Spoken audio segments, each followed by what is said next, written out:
Ben, merci beaucoup d'être au rendez-vous. Moi et Mario, en fait, je vais lui laisser la parole aussi. Le but aujourd'hui, c'est de se lancer la balle, moi et lui, parce qu'on a le goût de vous parler de la météo intérieure, de l'impact, en fait, de ce langage qui est extrêmement simple, puissant, je pense, dans nos instituts, autant dans les centres de la petite enfance aussi, dans les écoles, dans les familles, pour pouvoir faire en sorte qu'on donne des outils à des jeunes pour mieux accueillir leurs émotions, pour s'habiter de l'intérieur, pour faire en sorte que nos jeunes soient disponibles aussi pour faire des mathématiques et du français. Puis on le sait que de plus en plus, nos jeunes, plus on leur donne la chance, en fait, d'être bien, d'être dans un climat de classe où justement l'empathie règne, la bienveillance, parce qu'il y a un enseignant, une enseignante qui croit en fait à ce qu'un élève, s'il est bien dans un climat, ben, il va pouvoir en tout cas, pouvoir faire ces apprentissages, ça nous tient à cœur. Moi, je dis nous, je vais parler au nom de Mario parce qu'on se connaît quand même depuis 3 ans, puis on travaille étroitement ensemble. Puis moi, ce matin, j'avais le goût de partager les irritants qu'on a. On a fait ça ensemble un matin, on a déjeuné, puis on a sorti des irritants qu'on entend parler, moi, que j'entends, puis que je vis souvent. Je ne suis pas là pour convaincre personne parce que je sais que de toute façon, ceux qui sont rétractaires, ils vont l'être peut-être pour toujours, comme d'autres, à un moment donné, à force d'en entendre parler ou de voir vraiment des progrès dans l'école parce qu'il y a des collègues qui le font. Ben là, à un moment donné, ils embarquent dans la météo intérieure. Puis, c'est ça que j'avais le goût de vous partager aujourd'hui, des objections qu'on voit. Et puis, on va faire un échange aussi ensemble. Si vous avez le goût de parler, si vous avez des choses à dire par rapport à vos expériences personnelles, ben, je vous invite aussi à lever la main, puis on va jaser ensemble. Puis, le but, c'est que ce soit une rencontre que ça soit fluide, puis moi, je suis pas là pour avoir raison non plus. Moi, je suis là pour échanger. C'est comme ça que je suis devenue la personne que je suis aujourd'hui. C'est parce que j'ai une capacité d'écouter, de me remettre en question tout le temps, puis de ne pas chercher la vérité parce que je ne l'ai pas, puis parce que je pense qu'en écoutant les autres, ben, ça me permet de grandir puis d'aller à la bonne place parce que je sais qu'il y a plein de gens qui me disent plein de choses qui m'aident à évoluer puis à grandir. Ça fait que je finirai pas de grandir. J'ai beaucoup à apprendre. Donc, Mario, je te cède un peu la parole pour nous dire, toi, qu'est-ce que tu as le goût ce matin? Parce qu'on a on a regardé ces irritants-là ensemble à un déjeuner au mois d'août. Puis là, je te les ai représentés tantôt un petit peu avant la rencontre. Puis j'aimerais que tu puisses prendre la parole. Alors, bon matin tout le monde. Excusez ma voix rock détente ce matin. J'ai une bronchite qui ne veut pas s'en aller. Il va falloir que j'explore ce qui se passe avec mes émotions. Très content d'être là avec vous. Et à chaque fois, je me dis que comme direction d'école, je me mets un peu la tête sur le bio, hein, parce que comme dans tous les programmes, particulièrement ceux qui traitent des émotions, de l'état intérieur de nos élèves, il y a parfois beaucoup de résistance. Et je me dis, ah bon, volontairement, je m'expose encore une fois à voir certains de nos propos pris, parfois sortis de leur contexte ou non. Mais vous savez, c'est comme ça quand on travaille avec les émotions, avec des choses aussi pointues. Ben, ça arrive qu'on sente qu'on est au bâton, un peu comme quelqu'un qui prend le bâton du pèlerin et qui va partager l'expérience pour dire à quel point ça peut changer des vies. Mais on n'est pas encore à l'époque où d'emblée, on est si bienveillant ou si disponible à parler de méditation, de cohérence cardiaque, de prendre soin de soi. En tout cas, pas dans nos institutions. Alors, c'est un thème qui va être intéressant, puis moi aussi, je vais être intéressé à vous entendre là-dessus sur c'est quoi les malaises qui pourraient vous habiter lorsque vous parlez de météo intérieure ou lorsque vous la vivez dans vos organisations, et on échangera sur ce qu'on vit chacun avec certaines résistances. Cool. Merci beaucoup, Mario. Puis moi, je suis honorée puis mon cœur est battant aujourd'hui parce que là, je vois que Céline est là, Céline Lamy, qui est pédopsychiatre, puis là, je suis comme intimidée par sa présence, mais je l'aime tellement, cette personne-là, fait que je suis comme un peu, cette semaine, merci Céline, cette semaine, j'ai comme vécu une situation, je dois vous en parler, puis c'est la raison, j'ai écrit ça un peu dans mon courriel, je me suis fait romancer par une professeure, puis moi, je suis un peu intimidée par les titres des gens. En tout cas, moi, ça m'a toujours, probablement, c'est mon estime personnelle, c'est la confiance en moi. Puis cette semaine, je me suis fait un peu romancer par une chercheure qui a vraiment dénigré beaucoup la météo intérieure comme étant une allégorie qui était très boiteuse, puis qui n'avait pas son sens dans nos écoles, puis que ce n'était qu'une mode, puis que c'était de réduire les émotions. C'est venu me toucher, mais en même temps, avec 15 ans d'expérience, je peux vous dire que j'ai tellement de gens aussi avec lesquels je suis entourée aujourd'hui qui sont là pour m'appuyer, mais en même temps, c'est qu'il y a tellement de témoignages sur les changements que ça a pu créer dans les institutions que je ne peux qu'avancer avec un vent qui me pousse dans le dos euh, par rapport aux propos que j'ai eus cette semaine. Donc, mais je voulais juste vous en tenir au courant que, tu sais, il n'y a pas de vérité à travers la météo intérieure. C'est un prétexte. J'aime dire ça. La météo intérieure, c'est un prétexte qu'on amène en classe pour que l'adulte, qui soit l'enseignant, puisse prendre ce langage-là pour, premièrement, apprendre à s'observer et puis qu'il ait la chance de pouvoir discuter avec les élèves, mais surtout créer un lien d'attachement, faire en sorte qu'il y ait une relation entre le prof et l'enfant, puis que l'enfant se sente en sécurité. Puis après ça, il y a des apprentissages qui vont se faire. Puis moi, c'est ce que je constate. Il y a des enseignants qui ont fait des pas de géant. Pourquoi? Parce qu'ils ont su s'observer, parce que la météo intérieure, ils ont compris que c'était ce qu'ils attendaient depuis très, très longtemps, puis c'est ce qui leur manquait, en fait, dans leur sac à dos de prof. Céline, moi, je peux-tu te donner la parole? En fait, j'aimerais ça parce que je te vois, tu es là, puis en même temps, on dirait que j'ai besoin de t'entendre. Je sais que toi aussi, tu fais des sorties médiatiques, puis tu es un peu comme Mario qui des fois, ben, tu sais, vous êtes des personnes aussi avec tu sais, comme Mario, il est à l'école, c'est un directeur, là, tu sais, on amène des propos, puis toi aussi, je te vois souvent dans des médias, tu sors, puis des fois aussi, tu peux te faire ramasser, mais qu'est-ce que tu en penses? Puis merci d'être là aujourd'hui, mais t'aurais-tu un petit message aussi à nous dire ce matin en tant que pédopsychiatre sur l'importance des émotions, comment on peut faire pour aider nos jeunes dans nos institutions, nos parents, nos enseignants, nos éducateurs? Salut tout le monde, je m'attendais pas à ce que tu me donnes la parole, puis je m'excuse par avance, j'ai deux petits loups de 2, 3 ans qui sont autour. Donc, je risque d'être là puis plus là. Donc, je vais le faire là tout de suite au cas où. Moi, maintenant, ça me touche quand tu parles, il y a des mots-clés que tu donnes, et puis ces mots-clés, j'ai envie de dire, là, quel que soit l'outil, ces mots-clés-là, ils sont essentiels. Tu as parlé du lien d'attachement. Tu as parlé du lien d'attachement avec le prof. Et j'en parle en permanence du fait qu'il y a de nombreux enfants qui viennent à l'école, qui sont dans une hyper vigilance parce qu'ils vivent des choses à la maison, puis hyper vigilance parce que oui, parfois, effectivement, ils sont pas toujours pour plein de raisons si bien accueillis que ça.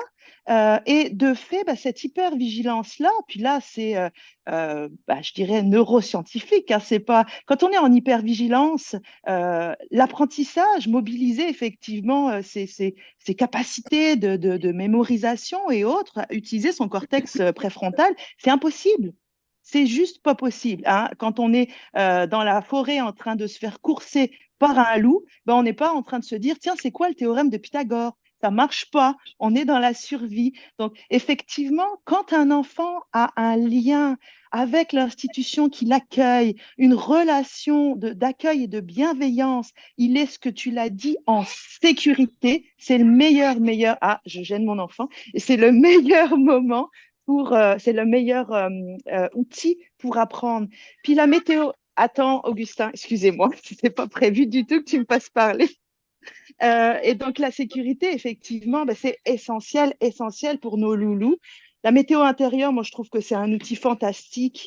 J'ai du mal à comprendre qu'on te parle d'un outil ou d'une métaphore boiteuse parce que je discute avec de nombreux professionnels, psychiatres, pédopsychiatres, si on veut justement parler de titres. On utilise, mais depuis longtemps, cette, cette, euh, cette métaphore-là de la météo, parce on sait effectivement que la météo, bah, ça va, ça vient. Un jour il fait beau, un jour il fait pas beau. C'est effectivement ce qui se passe à l'intérieur de nous tous, pas qu'à l'intérieur des enfants. Donc je comprends pas effectivement qu'on puisse te renvoyer que c'est boiteux, parce que moi je trouve ça très très brillant.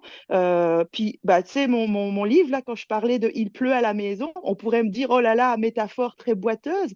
Mais c'est ça, la vie. C'est qu'effectivement, il y a des moments de grande tempête, puis il y a des moments d'accalmie. Puis l'idée, c'est de savoir faire avec Puis quand il pleut, bah, danser sous la pluie, mais pour danser sous la pluie, il faut être capable de l'accueillir, cette pluie-là. Donc, moi, je te remercie, en fait, Manon. Je ne m'attendais pas à faire un petit topo là. Je m'excuse un peu du bois autour, mais je suis particulièrement contente de vous entendre ce matin, puis ravie de faire la connaissance aussi de Mario. J'apprécie le fait que des écoles euh, accueillent avec bienveillance, c'est toujours le cas, mais et cette sensibilité-là autour de l'émotion, vraiment, c'est super important. On ne pourra pas continuer à enseigner à nos enfants sans avoir cette sensibilité-là. Voilà. Oh, merci beaucoup, Céline. Puis je t'ai pris à brûle-pourpoint parce que je sais que de toute façon. Merci. Alors, Je vais, je vais oui, peut-être disparaître à un moment donné, je m'excuse, je vous écouterai, mais je suis avec mes loulous. Bonne journée, en tout cas. Bye bye. merci, Céline. Bye. Donc, j'ai préparé un petit PowerPoint ce matin pour avoir l'air préparé. Puis en même temps, moi, je suis beaucoup spontanée. J'aime vraiment ça, être spontanée. Puis c'est ça, moi puis Marie, on s'est fait un petit topo vite, vite ce matin en disant, OK, il me pose la question, avec quoi tu vas partir ce matin? Je le regarde, puis je sais que j'ai un point d'interrogation dans le front, mais c'est ma force, moi, d'être là, d'être dans le moment présent, d'avoir toujours des bonnes intentions. Fait que mon intention ce matin, c'est vraiment d'échanger avec vous, puis c'est d'emmener la réflexion parce que je sais, c'est quelque chose que j'observe beaucoup, en fait, en milieu scolaire, quand je suis avec les enfants, j'ai jamais la réponse. Puis je sais que les enfants m'apprécient beaucoup pour ça parce que j'ai jamais la réponse. J'ai toujours comme une question à leur poser, puis je les amène à réfléchir. Puis c'est là qui sort des joyaux parce qu'on va chercher, puis on va puiser dans ce que l'enfant, lui, il ressent à l'intérieur de lui.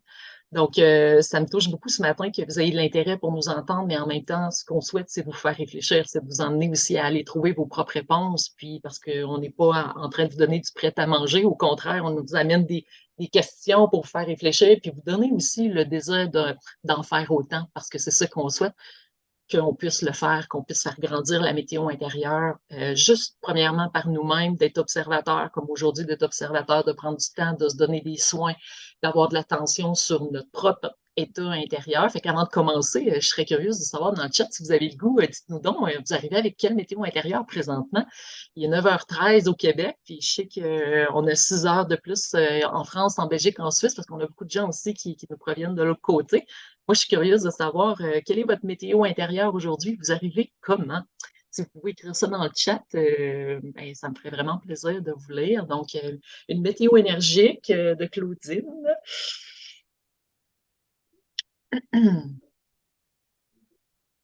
Quelle météo intérieure vous vivez aujourd'hui? Moi, je vous dirais que je suis vraiment comme très dans le vent comme Nancy, en fait. Dans le vent, moi, c'est un petit vent froid parce que je suis toujours challengée quand je fais des zooms comme ça, mais en même temps, je sais que mon vent se réchauffe parce qu'en parlant, je pogne ma passion embarque. Il y a Mireille qui est dans les nuages. Alors, on pratique notre météo intérieur. Vous êtes où à ce moment? On n'a même pas besoin d'avoir d'allégorie. Ça va tellement de soi. C'est facile de dire dans la pluie aujourd'hui, décès d'un proche, vent chaud, doux avec un arc-en-ciel. Excellent. Et tranquillement, je vais partager mon écran. Puis on va aller parler en fait de qu'est-ce qui nous empêche de partager la météo intérieure. Qu'est-ce qui nous empêche d'empêcher de faire cette météo intérieure-là, autant pour nous-mêmes que pour que les élèves? C'est drôle parce que là, j'arrive de donner une conférence jeudi soir dans une institution à Jonquière. Puis hier, j'avais un gros coaching avec des profs que j'ai formés il y a 3 ans.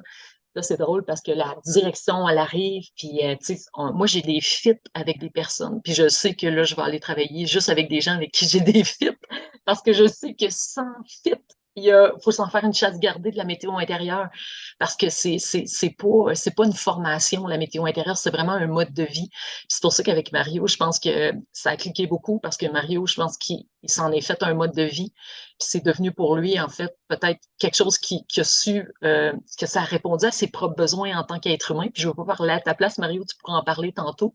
Mais vraiment, aujourd'hui, j'ai beaucoup de sollicitations dans beaucoup d'écoles. Puis je sais que de plus en plus, je choisis les écoles où je sais que j'ai un fit avec la direction. Ça, c'est la première étape. Parce que si la direction s'en fait une chasse gardée, c'est-à-dire que la direction, la directrice, le directeur fait en sorte que se réveille que moi, en tant que personne, j'ai besoin d'accueillir mes émotions pour mieux vivre avec le staff de l'école, pour mieux accueillir les élèves quand ils arrivent à l'école, pour avoir une meilleure relation avec les parents.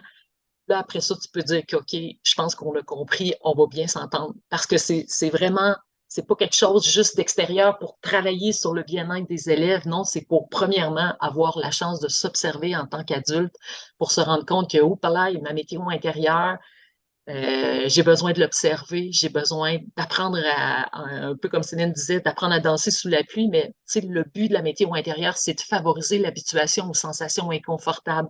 Donc, plus on va apprendre à vivre avec la pluie, avec le vent, avec l'orage, avec la tornade, plus on va réussir à l'identifier, mais à reconnaître que c'est passager, plus en fait les enfants euh, apprennent en fait à reconnaître ça, puis après ça, ils deviennent des observateurs pour la météo des autres. C'est ça que je vois. Cette semaine, j'ai interviewé Madame Julie, qui est une ex-enseignante du préscolaire, qui est rendue une enseignante en 6e année, puis elle est rendue une fan de la météo intérieure parce qu'elle a su, en fait, reconnaître qu'il y a des élèves aussi qui l'ont aidé à observer sa propre météo intérieure. Aujourd'hui, elle enseigne en 6e année. Je ne sais pas après combien d'années qu'elle a été au préscolaire, mais elle vit un défi différent.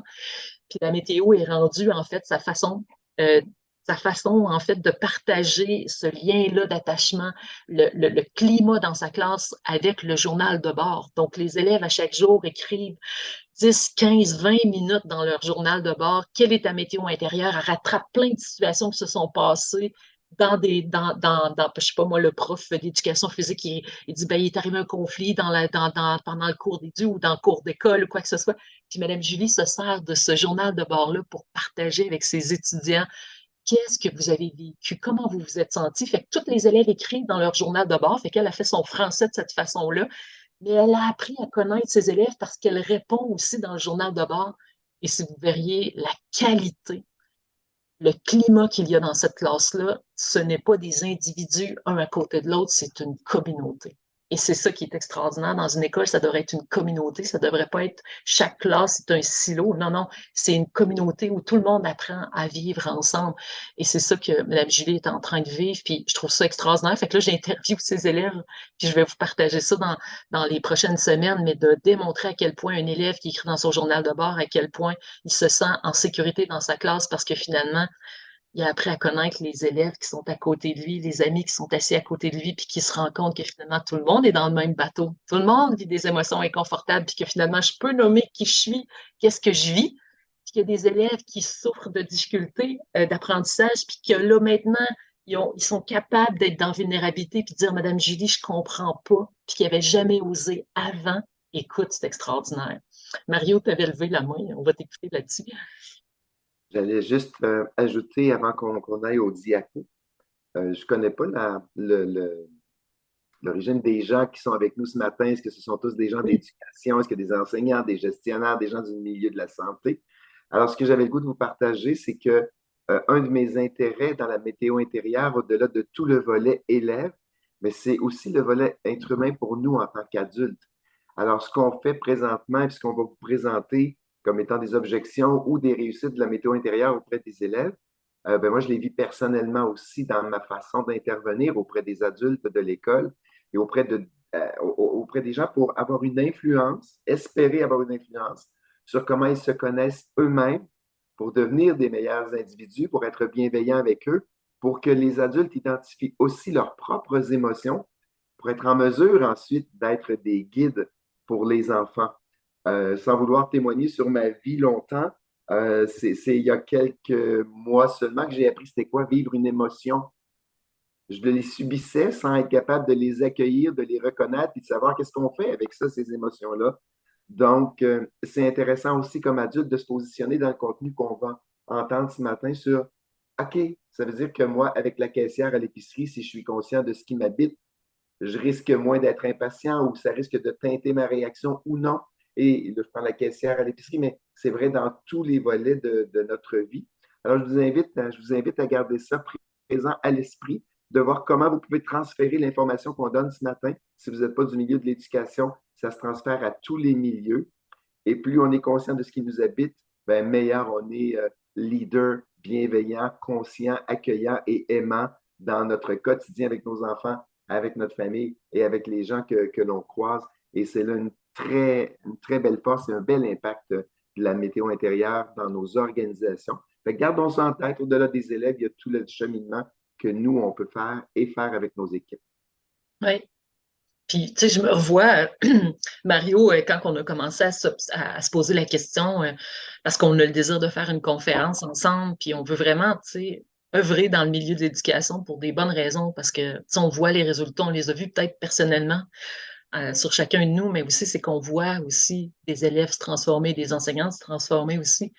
Euh, puis on se posait la question, puis je pense que c'est ça, c'est important, c'est de voir en fait les irritants qui font que sont où les embûches, puis il faut pas les éviter, puis il faut pas faire semblant qu'ils sont pas là. Au contraire, il faut les embrasser, puis il faut en prendre conscience, puis faut savoir en fait en discuter. J'aime bien cette idée-là que tu dis que tu fais avec ton personnel, c'est que tu as des discussions courageuses, puis je pense qu'aujourd'hui, c'en est une discussion courageuse qu'on peut tous avoir ensemble, d'observer c'est quoi ces irritants-là qui font que on avance, mais on aimerait ça que ça évolue plus, mais en même temps, ça fait partie de la vie là, de voir ça, ces irritants-là. Et le premier qu'on a observé, nous, ensemble, c'est que les enseignants n'ont pas le temps. C'est drôle, c'est ça que j'ai vu hier dans ma rencontre avec mes profs. J'en avais quoi? J'en avais une quarantaine de profs, puis ça fait 2 ans certains que je vais à cette école-là. Puis la plupart, c'était j'ai pas le temps. Puis c'est drôle parce que, tu sais, moi, je fais tout le temps cette allégorie-là, tu sais, d'apprendre à reconnaître que notre verre, souvent, il est vide, puis de se donner des soins, c'est-à-dire ne serait-ce que d'aller prendre le temps, d'aller aux toilettes, de prendre une marche dans le corridor, de parler à une collègue. C'est ça qui est important, c'est de juste retourner l'attention vers soi. Puis je sais que dans le brouhaha, puis on n'existera pas, on n'augmentera pas comment je pourrais dire, le temps au cadran pour faire en sorte que quand tu vis des émotions, tu vis des situations, puis on est tous coincés là-dedans. Mais la première objection, j'ai pas le temps de faire la météo intérieure parce que ça me demande du temps. Quand finalement, quand on regarde avec les enseignants qui t'ont vraiment amené dans leur mode de vie, c'est que ça ne demande pas de temps de faire la météo intérieure, c'est que c'est rendu que ça fait partie de ma vie. C'est-à-dire que peu importe, j'ai pas besoin de faire la météo entre 8h15 et 8h30. C'est là, quand je suis capable d'observer mes élèves quand ils arrivent le matin, que je suis capable d'observer les élèves quand ils arrivent après la récréation, que même si je voudrais faire des mathématiques, je sais que c'est passé un conflit dans le cours de l'école, je suis capable de saisir la balle au bon et d'arrêter tout et de prendre le pouls. C'est-à-dire, on regarde notre météo intérieur, on sort notre journal de bord, on fait une petite respiration, puis c'est ça qu'on se rend compte que c'est vraiment d'amener ça dans un mode de vie, la météo intérieure, faire en sorte que quand je vois, parce qu'on n'a pas besoin d'en savoir plus, on n'a pas besoin d'aller plus loin, je pense qu'on a juste besoin d'arrêter. On a juste besoin de s'arrêter pour observer ce qui est là. Puis là, c'est ça, souvent, on est tendu, on est stressé, puis là, on aimerait avoir la solution pour que tous les enfants soient dans le soleil pour bien écouter. Mais je pense qu'il faut comprendre qu'il faut apprendre à arrêter et observer ce qui est là et surtout donner le droit de parole, que les jeunes puissent s'exprimer. Puis c'est ça, la météo intérieure, ça donne la possibilité à des jeunes de lever la main, de raconter comment ils se sentent, puis de faire en sorte qu'entre eux, ils apprennent à se comprendre. C'est ça, moi, que je trouve le plus beau. Justement, cette semaine, quand je donnais une conférence, il y a une prof qui assistait, parce que c'était pour les parents qui assistaient, puis elle me disait ça. Elle dit, ah, je trouve ça tellement beau. L'année passée, j'ai fait la météo intérieure pendant toute l'année dans ma classe. Puis elle dit, il y avait un élève que c'était très, très, très, très difficile pour lui. Puis elle dit, j'ai l'impression que ça rentrait pas, puis que j'essayais, puis tout ça. Puis à la fin de l'année, on parle du 22 juin, à 14h30 minutes, qui restait genre 30 minutes de classe à l'année entière. Et le garçon en question, il est venu vers son enseignante avec son sac d'école sur le dos pour être sûr qu'il ne reverrait plus sa prof. Il est allé vers elle, puis il a dit « Je t'aime! » en courant. Mais ça, c'est une réussite. C'est extraordinaire parce que dire je t'aime, on ne sait pas l'histoire de cet enfant-là, tout ce qu'il a vécu dans son attachement, tout ce qui s'est passé dans sa vie, mais qu'elle, petite goutte après petite goutte, pas après pas, tranquillement, elle a continué avec la météo, puis ça faisait partie de son quotidien, mais c'était pas juste dans ses paroles, c'était dans tout, dans sa voix, dans son regard, dans la main sur l'épaule, et tout ça, c'est fantastique.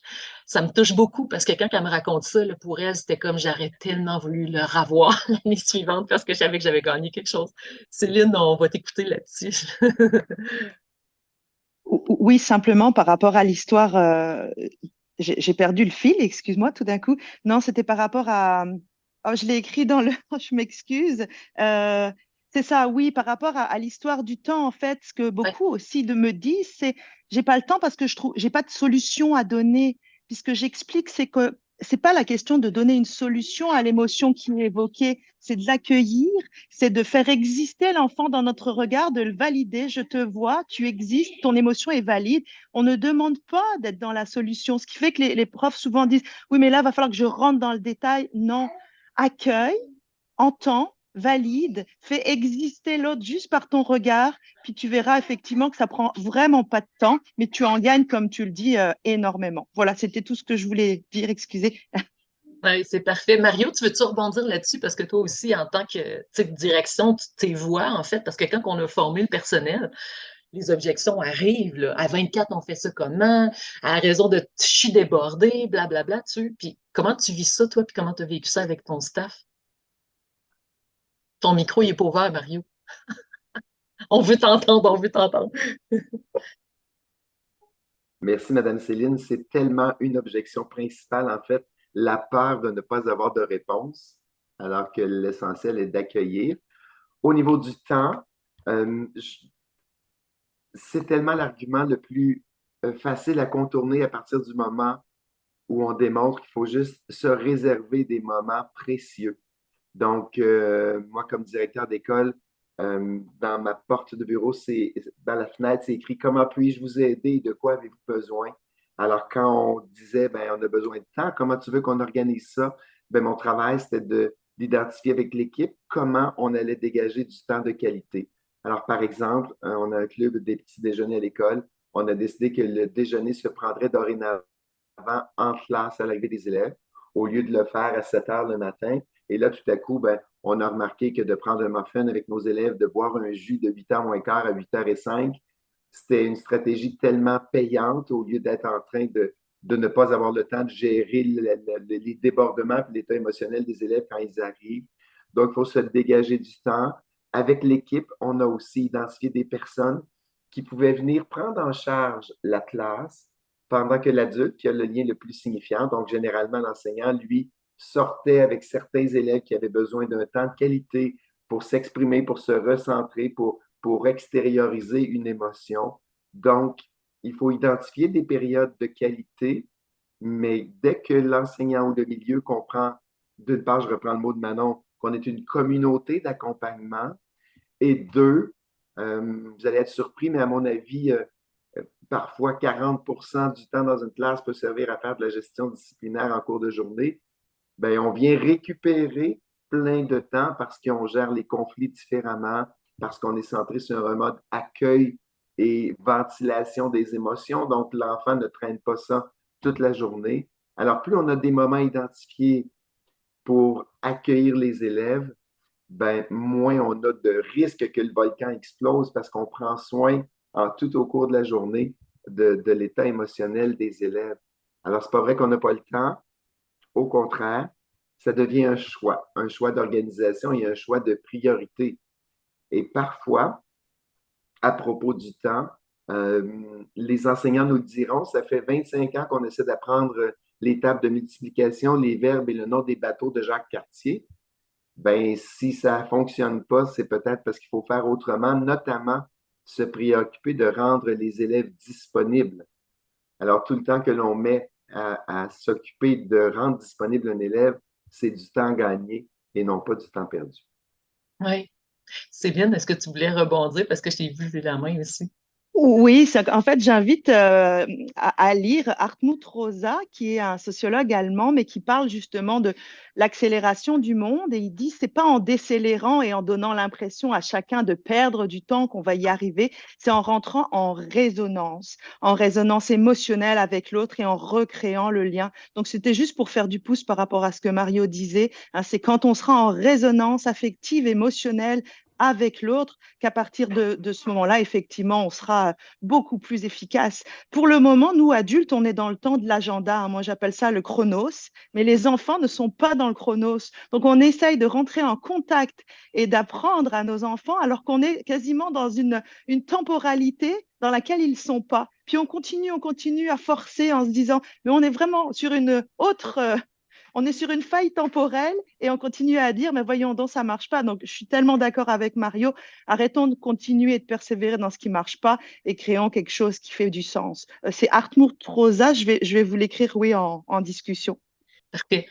Puis c'est drôle parce que le point qui est juste en dessous, à 24, on fait ça comment? C'est un peu comme, ben à 24, au contraire, on est 24 pour s'écouter, on est 24 pour partager, on est 24 pour raisonner, on est 24 dans la communauté. Tu sais, c'est pas 24 silos, un à côté de l'autre, qu'il faut donner du temps. Au contraire, moi, c'est ce que j'observe dans les classes avec les enseignants, avec qui vraiment il y a un fit, puis que la météo ne cesse de grandir, c'est que l'enseignant se rend compte que finalement, c'est un travail d'équipe, tout ça.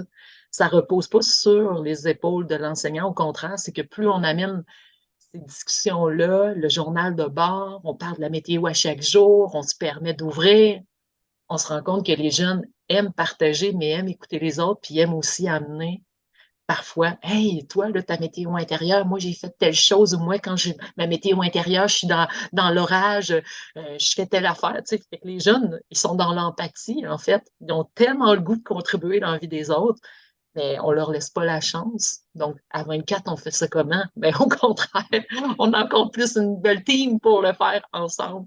Et puis, donc ça, c'est la première objection. Puis, on le sait que la météo intérieure, ben, ça remplace en fait la discipline, la gestion des chicanes, la désorganisation, de crier, de s'impatienter. Fait que c'est sûr, on récupère du temps. Puis c'est ça, je le vois souvent avec les enseignants, c'est ce qu'ils disent, hey, j'ai plus de gestion de crise à faire dans ma classe, ça va tellement bien parce que justement, j'ai laissé la chance aux enfants d'exprimer comment ils vivent. Puis tu sais, vendredi, j'étais avec une enseignante, puis on discutait, elle est en 6e année, puis là, c'est qu'elle disait, elle dit, ah, ben, là, je viens de comprendre que suite au coaching, je fais la météo intérieure le matin en rentrant, puis les élèves sont comme en 6e année, ils sont comme un peu fatigués, ils n'ont pas le goût d'être à l'école, fait qu'ils me disent tout le temps qu'ils sont nuageux.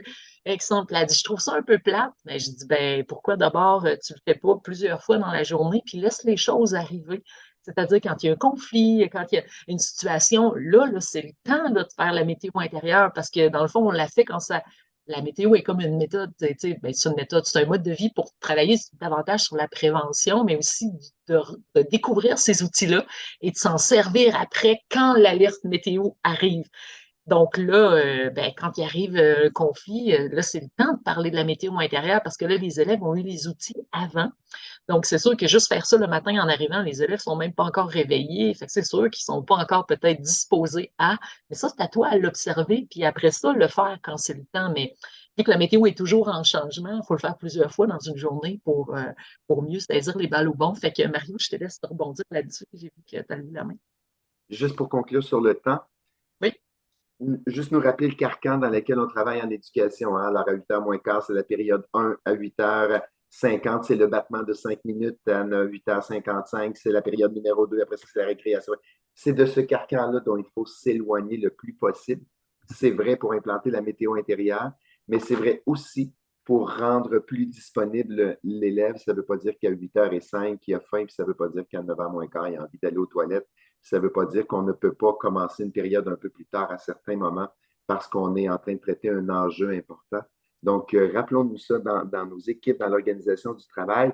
La société nous a imposé un modèle et on est confronté actuellement à toutes les limites du modèle de plein de façons avec la pénurie de personnel, avec l'ensemble des gens qui sont irrités. On la sent, cette tension-là.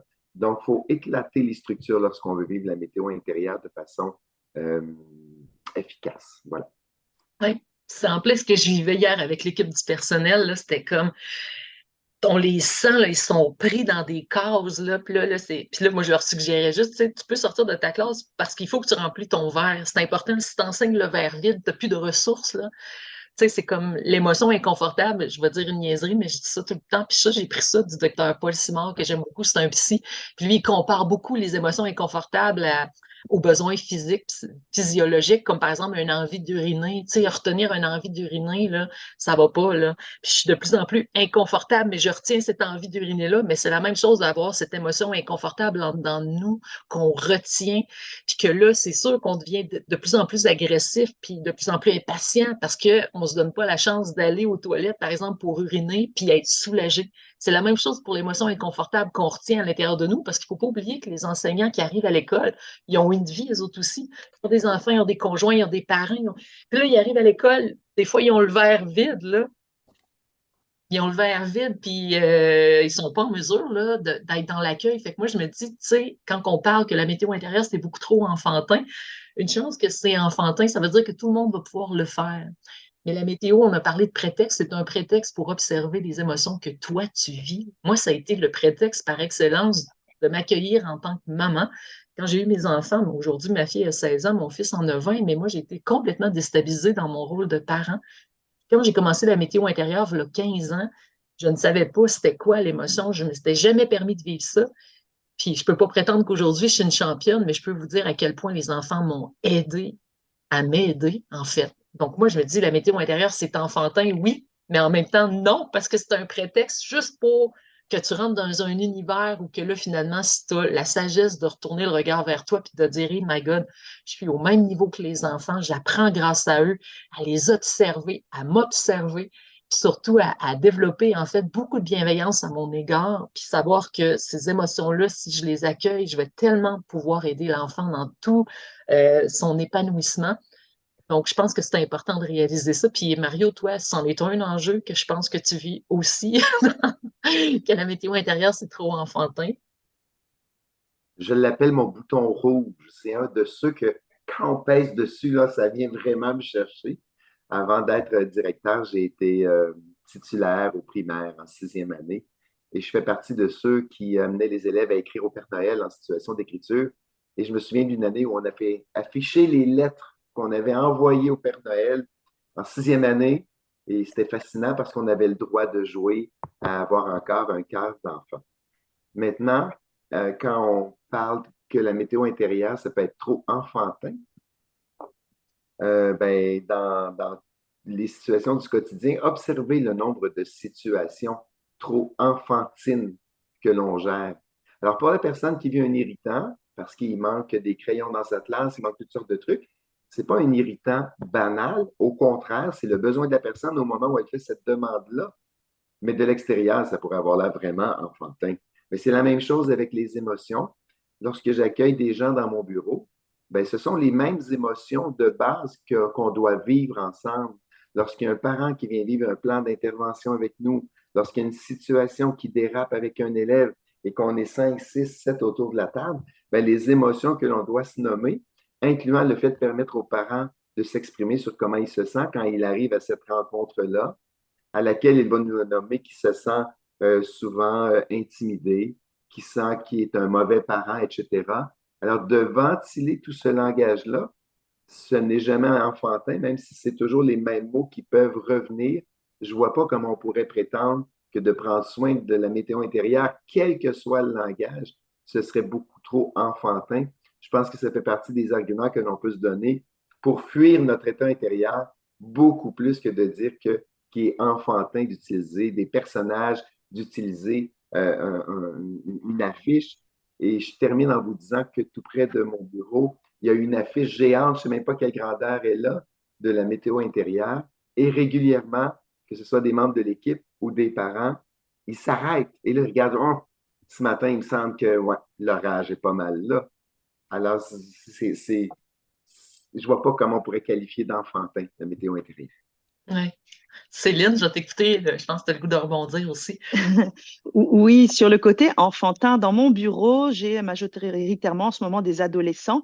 Puis évidemment, j'ai plein de petites bébelles, des petits jouets qui sont des jouets d'enfants ou de petits. Ces ados-là, c'est eux qui investissent le plus mes jouets.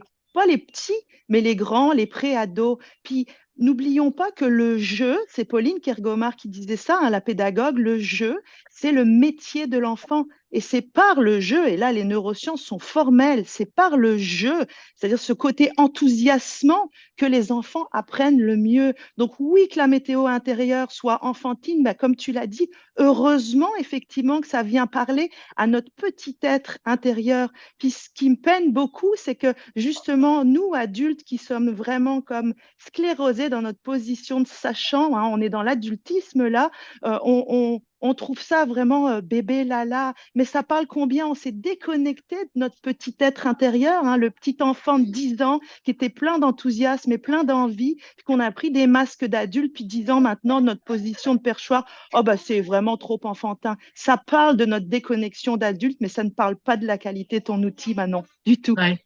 Ouais, oui, puis c'est ça, puis c'est juste en fait, c'est de voir à quel point on est pris dans des moules aussi. Puis c'est drôle parce que j'ai posé cette question-là à une élève de 5e année la semaine dernière, puis j'ai fait un témoignage avec elle vidéo. Je ne sais pas si vous avez vu passer ça. Je pense que je l'avais inclus dans mon courriel.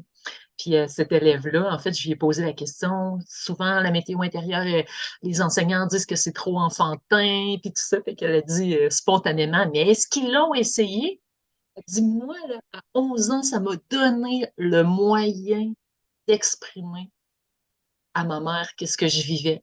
C'est un élève qui s'est sorti, en fait, d'une situation inacceptable à la maison qu'elle vivait, puis la météo intérieure lui a donné le moyen d'exprimer ça à sa mère.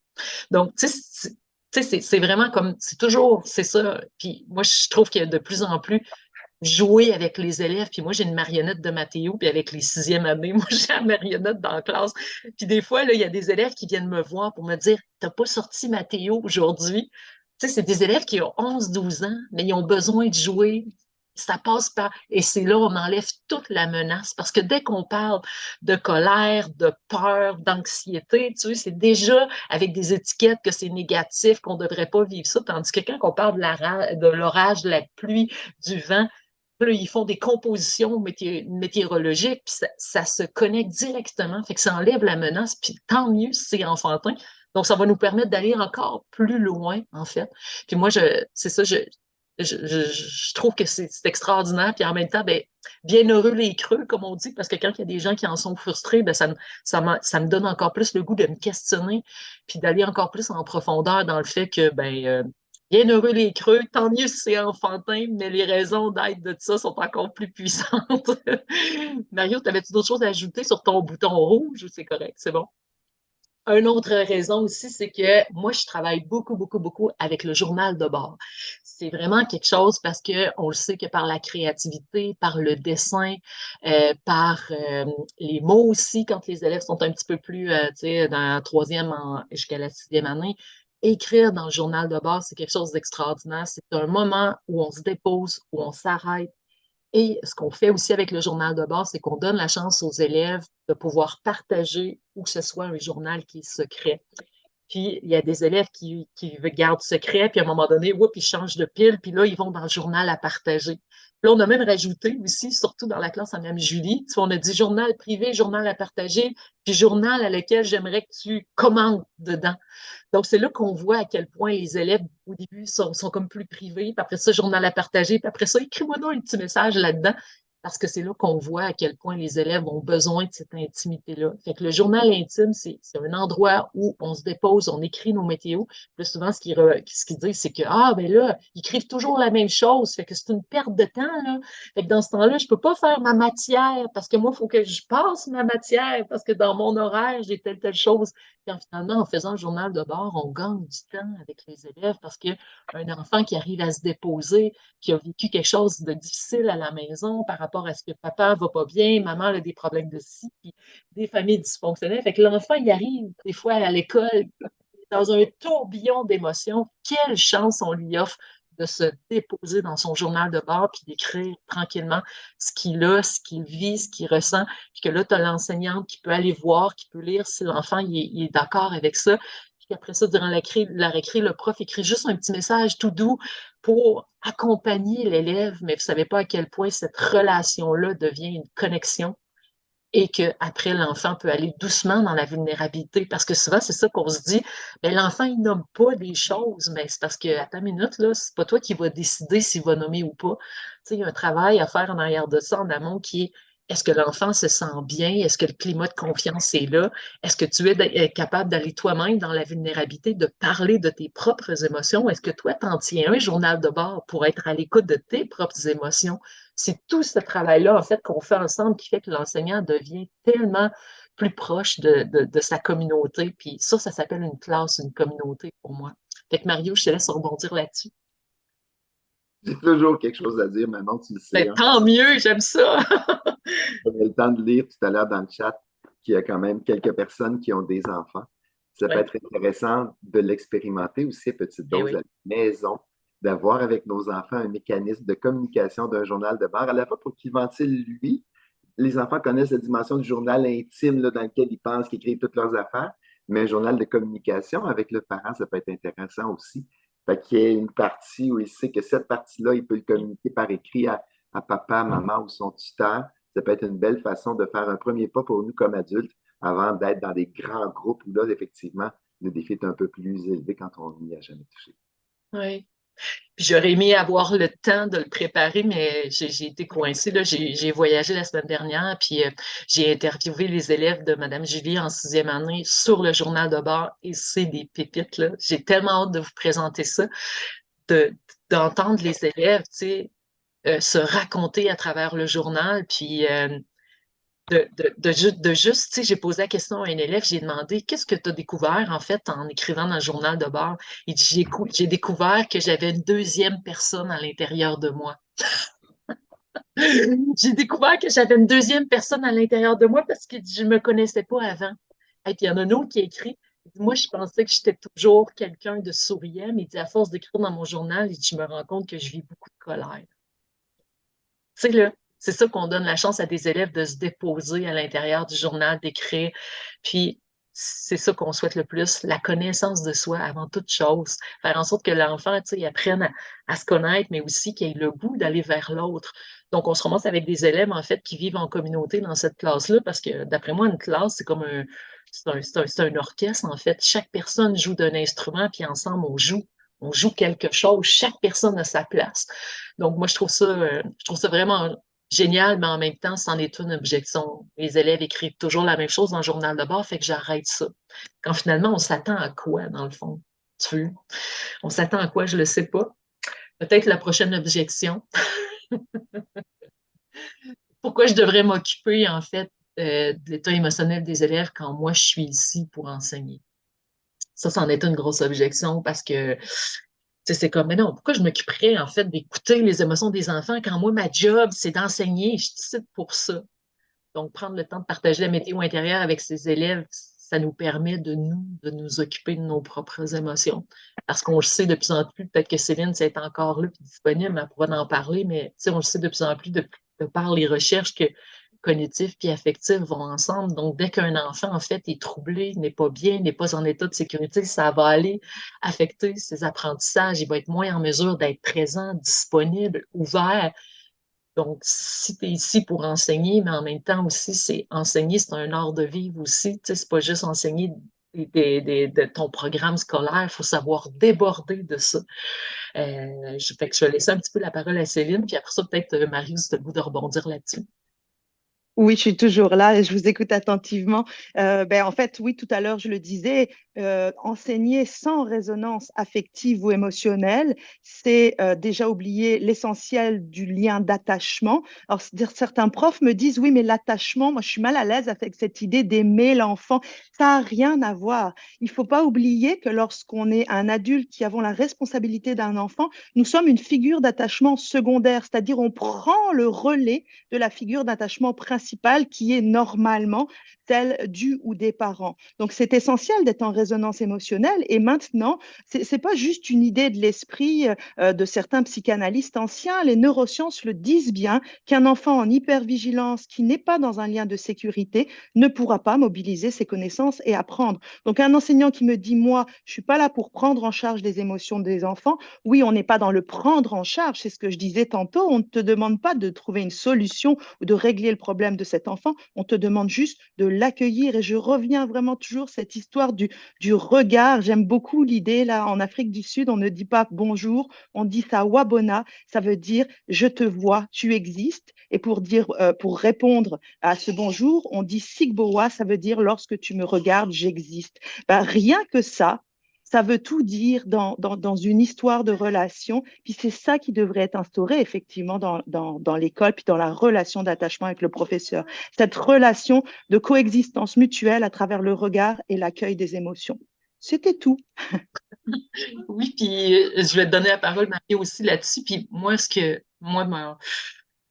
vraiment toucher les élèves, en fait. J'ai toujours une petite main sur l'épaule, prendre le temps de les regarder dans les yeux, d'avoir la voix douce, de sentir qu'ils sont vraiment importants à mes yeux, ces élèves-là, parce que ils m'aident aussi à me reconnaître comme personne. Ils m'ont tellement apporté dans ma vie aussi que j'ai une très, très grande reconnaissance pour ça. Puis, je sais que juste par la vibration que je dégage, je peux permettre à un enfant aussi d'entrer en résonance avec moi. Puis, c'est ça, en fait, c'est de réaliser que tout cet attachement-là, c'est pas nous qui décidons, parce que franchement, c'est l'enfant qui va décider, là. Puis, c'est de réaliser que ça, là, après, quand on a ça, là, on peut faire beaucoup de choses. Puis, on peut vivre beaucoup de choses avec l'élève. Mario? La météo intérieure, c'est rendre l'élève conscient et responsable de ses propres émotions. L'enfant reprend ou prend le pouvoir sur ce qu'il vit ou comment il va gérer ce qui lui arrive. Et dans les plans d'intervention, particulièrement cette année, je m'assure que l'enfant vient prendre une place dans sa rencontre de plan d'intervention et il bâtit avec nous son propre plan, mais il entend le message qu'il va être capable d'apprendre à vivre ce qui l'habite et à faire quelque chose avec ça. Donc, personne joue au psy autour de la table. L'enfant lui-même nous dicte le chemin qu'il va prendre, ce qu'il veut tenter de travailler, et nous, ce qu'on vient renforcer, par exemple, l'exemple qui me vient en tête, c'est avec un élève qui serait, par exemple, très vulgaire ou qui pose certains gestes de violence, claque les portes en partant.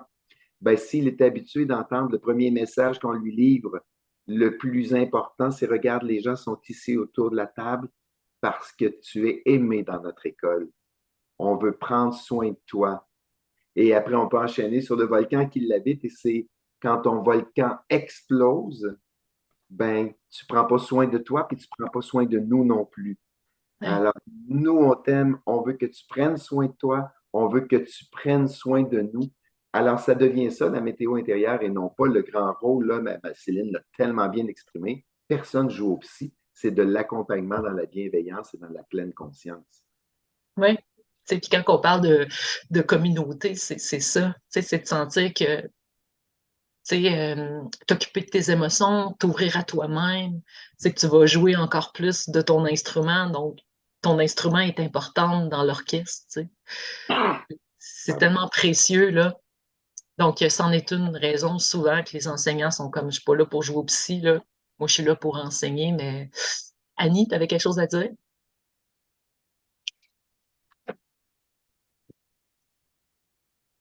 Annie, est-ce que j'ai vu que tu as levé la main? OK, vas-y, Oui, on en t'entend. fait, écoute, je t'ai pas là au début, puis je ne sais pas si on a le droit d'intervenir dans Ben la... oui, ben oui, ben oui, certain. Puis s'il y en a qui OK. aussi qui veulent intervenir, là, lever la Ben, main, on va en te faire. fait, c'était juste pour signifier à quel point c'est important l'écoute émotionnelle. Puis moi, je ne suis pas dans le milieu scolaire. Moi, je suis en préscolaire, mais c'est un témoignage que je veux faire, puis je lève mon chapeau au domaine scolaire parce que j'ai eu une maman qui est venue me voir cette semaine parce que j'ai encore de la fratrie chez moi. Puis il y a le professeur d'un petit bonhomme qui est parti de chez moi au mois de septembre. Il était complètement désorganisé la semaine dernière, qu'elle m'a raconté. Son professeur l'avait jamais vu comme ça.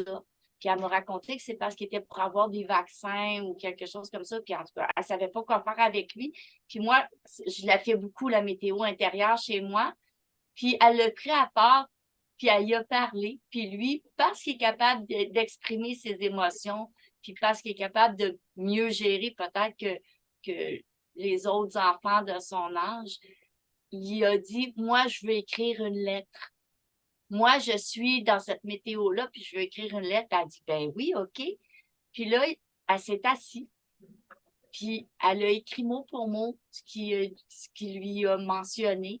puis il a fait un dessin, puis la lettre, elle m'était dédiée à moi.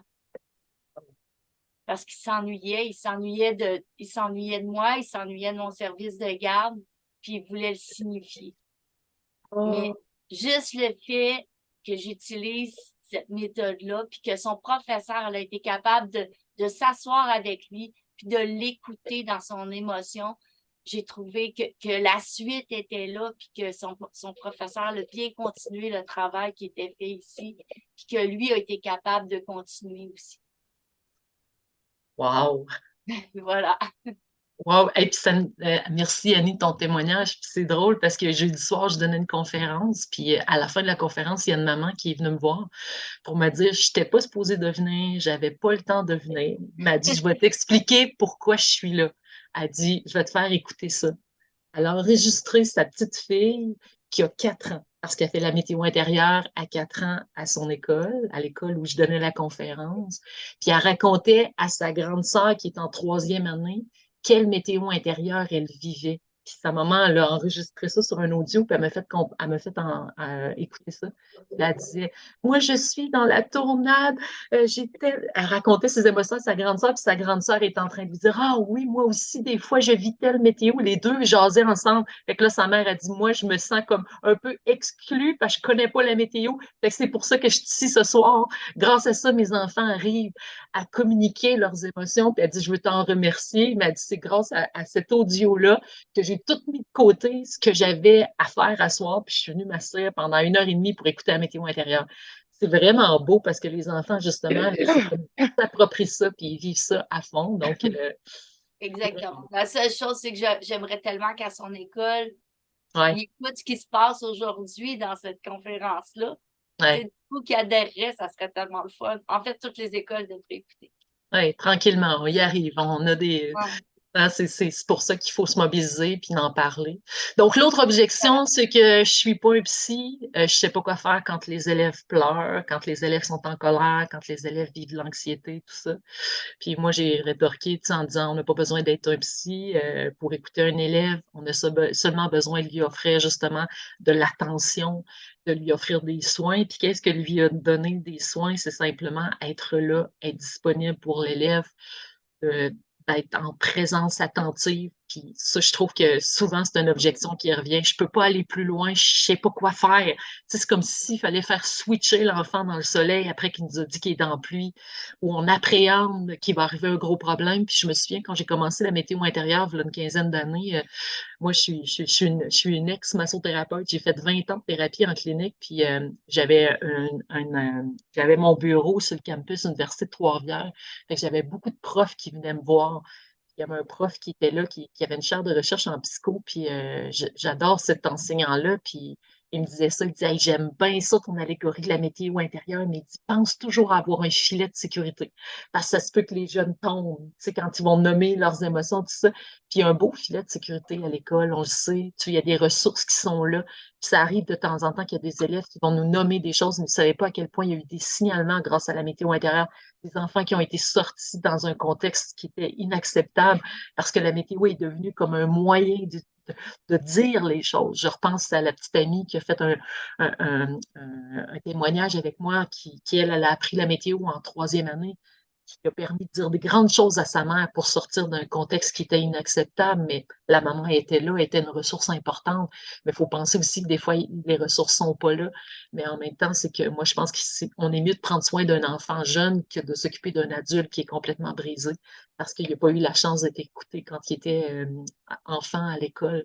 Donc, Mario, je te laisse rebondir là-dessus, toi, que oui, on n'est pas des psys, mais en même temps, on est là pour être dans l'écoute avec les élèves. Puis, qu'est-ce que tu aimerais dire par rapport à ça?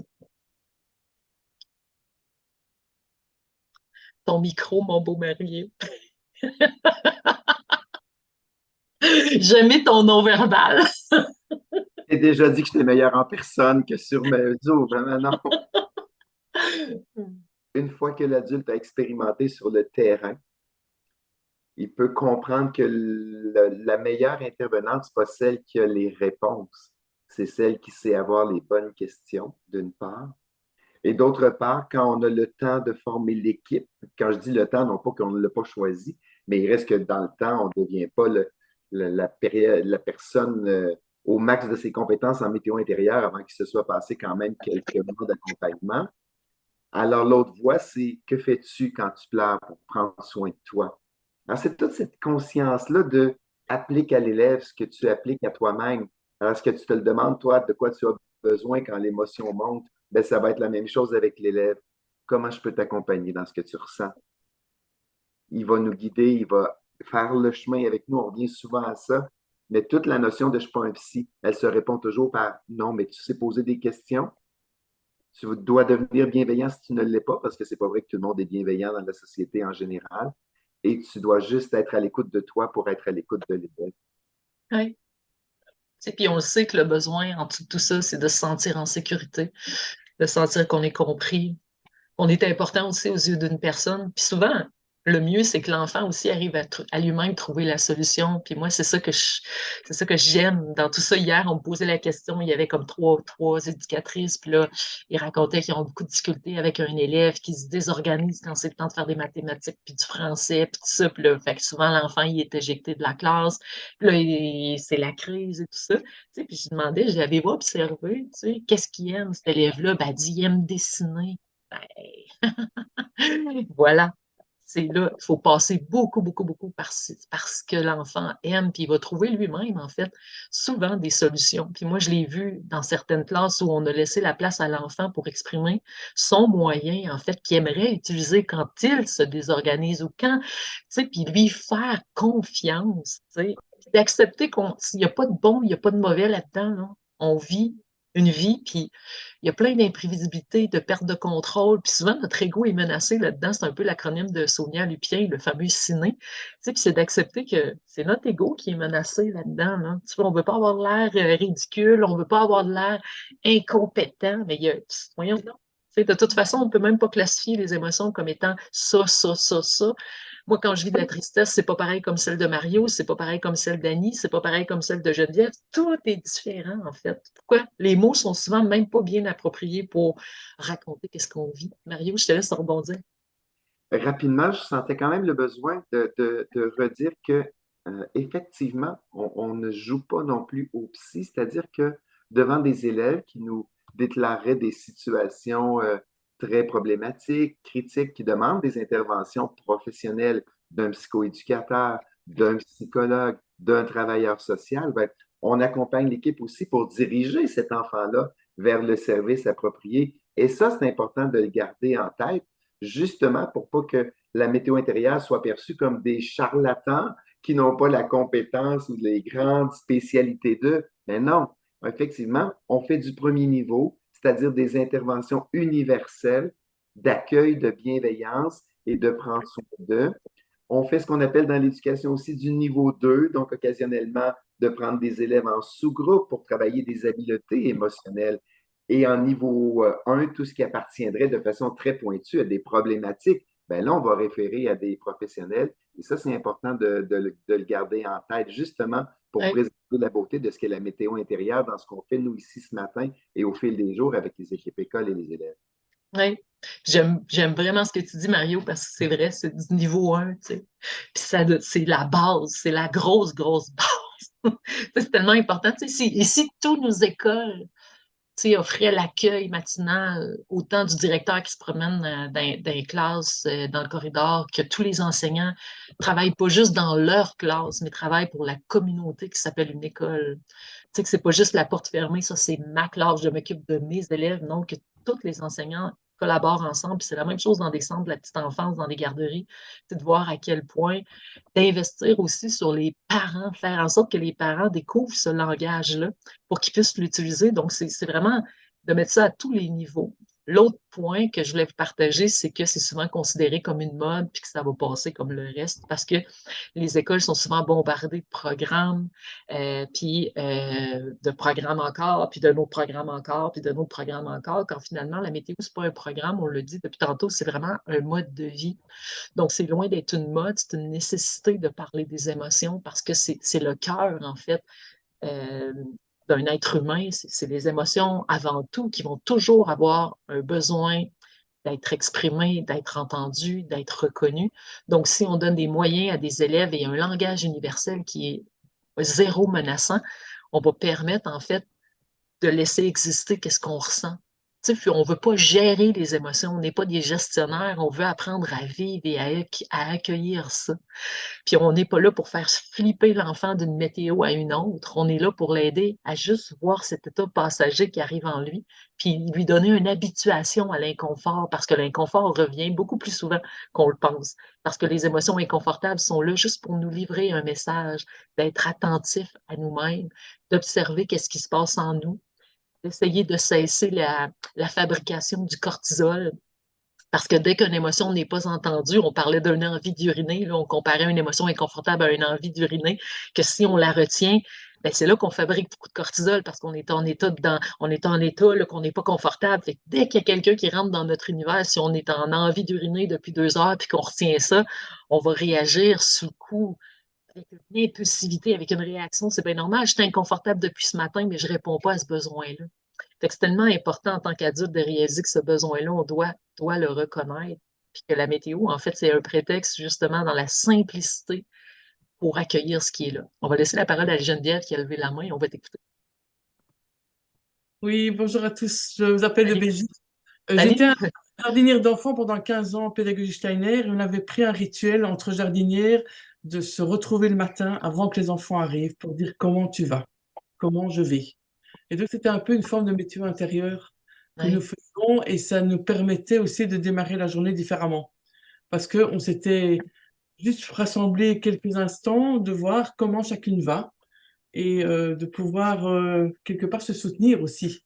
De se dire oui, peut-être moi ça va moins bien aujourd'hui et pouvoir dire ben on est là pour toi aussi. On te soutient en pensée et donc du coup on rentre dans sa classe différemment, je trouve. Et puis bon, moi je mettais des rituels en place avec mes enfants aussi à différents moments de la journée par rapport à justement comment ils allaient, comment moi j'allais. Et donc voilà, je voulais juste Hmm. mettre ce témoignage-là. Hey, merci de dire ça. Puis c'est drôle, ça me fait réfléchir hier, après la formation que je donnais au personnel. Il y a 3 éducatrices qui sont restées après. Puis là, il y avait des questions, puis on jasait en petit groupe ensemble. Puis les trois, ils se sont dit, hey, on n'était jamais revenu sur ce qu'on a vécu avec tel élève. Puis ça faisait plus d'1 mois. Chacun reste en silo avec ça, sans s'en parler. Chacun sécrète beaucoup de cortisol, de jugement vers soi, de jugement vers l'autre, un sentiment d'incompétence. C'est tout ça, là. Mais my God, on a tellement besoin d'apprendre à communiquer. C'est le cœur de la communication, c'est les émotions, en fait. Donc, quand on a l'humilité de mettre le genou par terre puis ouvrir notre sac à dos qui contient énormément d'émotions inconfortables, ben c'est là, en fait, qu'on cesse un jour d'être humilié par nos propres émotions qu'on n'a jamais été capable d'entendre puis de reconnaître. Fait que c'est précieux, ça. Vraiment précieux. OK. Un autre, l'accueil des émotions et des habiletés sociales, c'est à la maison que ça doit être enseigné, pas à l'école. Hey, ça, c'en est un gros. Phew! Tu sais, là, c'est comme la même affaire à la garderie. On ne devrait pas parler de ça. C'est à la maison que ça devrait se passer, cette histoire-là. Hey, moi, j'ai la chance de faire des ateliers parents-enfants à l'école, puis il y a des parents qui viennent, puis ils me racontent à quel point ils ont vécu des situations des fois difficiles quand ils étaient à la petite école, puis qui se sont comme barricadés, ils ont vécu plein d'émotions inconfortables dans leur enfance, puis que là, ça perpétue de plus en plus. Donc, finalement, l'enfant qui arrive à l'école, il a besoin d'entendre un langage différent aussi. Parce que le parent, parfois, lui, là, il a toujours resté enfermé, en fait, dans des enseignements de leurs parents, en fait, qui sont devenus des valeurs, qui sont devenus des croyances, qui fait qu'on donne au suivant tout le temps. Donc, on a besoin d'entendre d'autres choses pour apprendre à comparer et à faire notre propre bilan sur ça. Je pense que donner la chance, en fait, à des enfants d'apprendre un langage différent, d'apprendre à s'observer. Puis je ne peux pas sans dire que j'ai déjà vécu l'expérience d'un jeune enfant, ça fait longtemps de ça. J'étais beaucoup sur l'allégorie du nuage noir, que j'avais écrit le livre Mathéo et le nuage noir. Je partageais beaucoup ça. Puis il y a un élève qui est en adaptation scolaire, puis lui, vraiment, ça l'avait fait résonner, le nuage noir. Lui, là, pour lui, c'était révélateur. Et sur l'heure du midi, il avait été dîner à la maison, puis il avait parlé de ça à son père.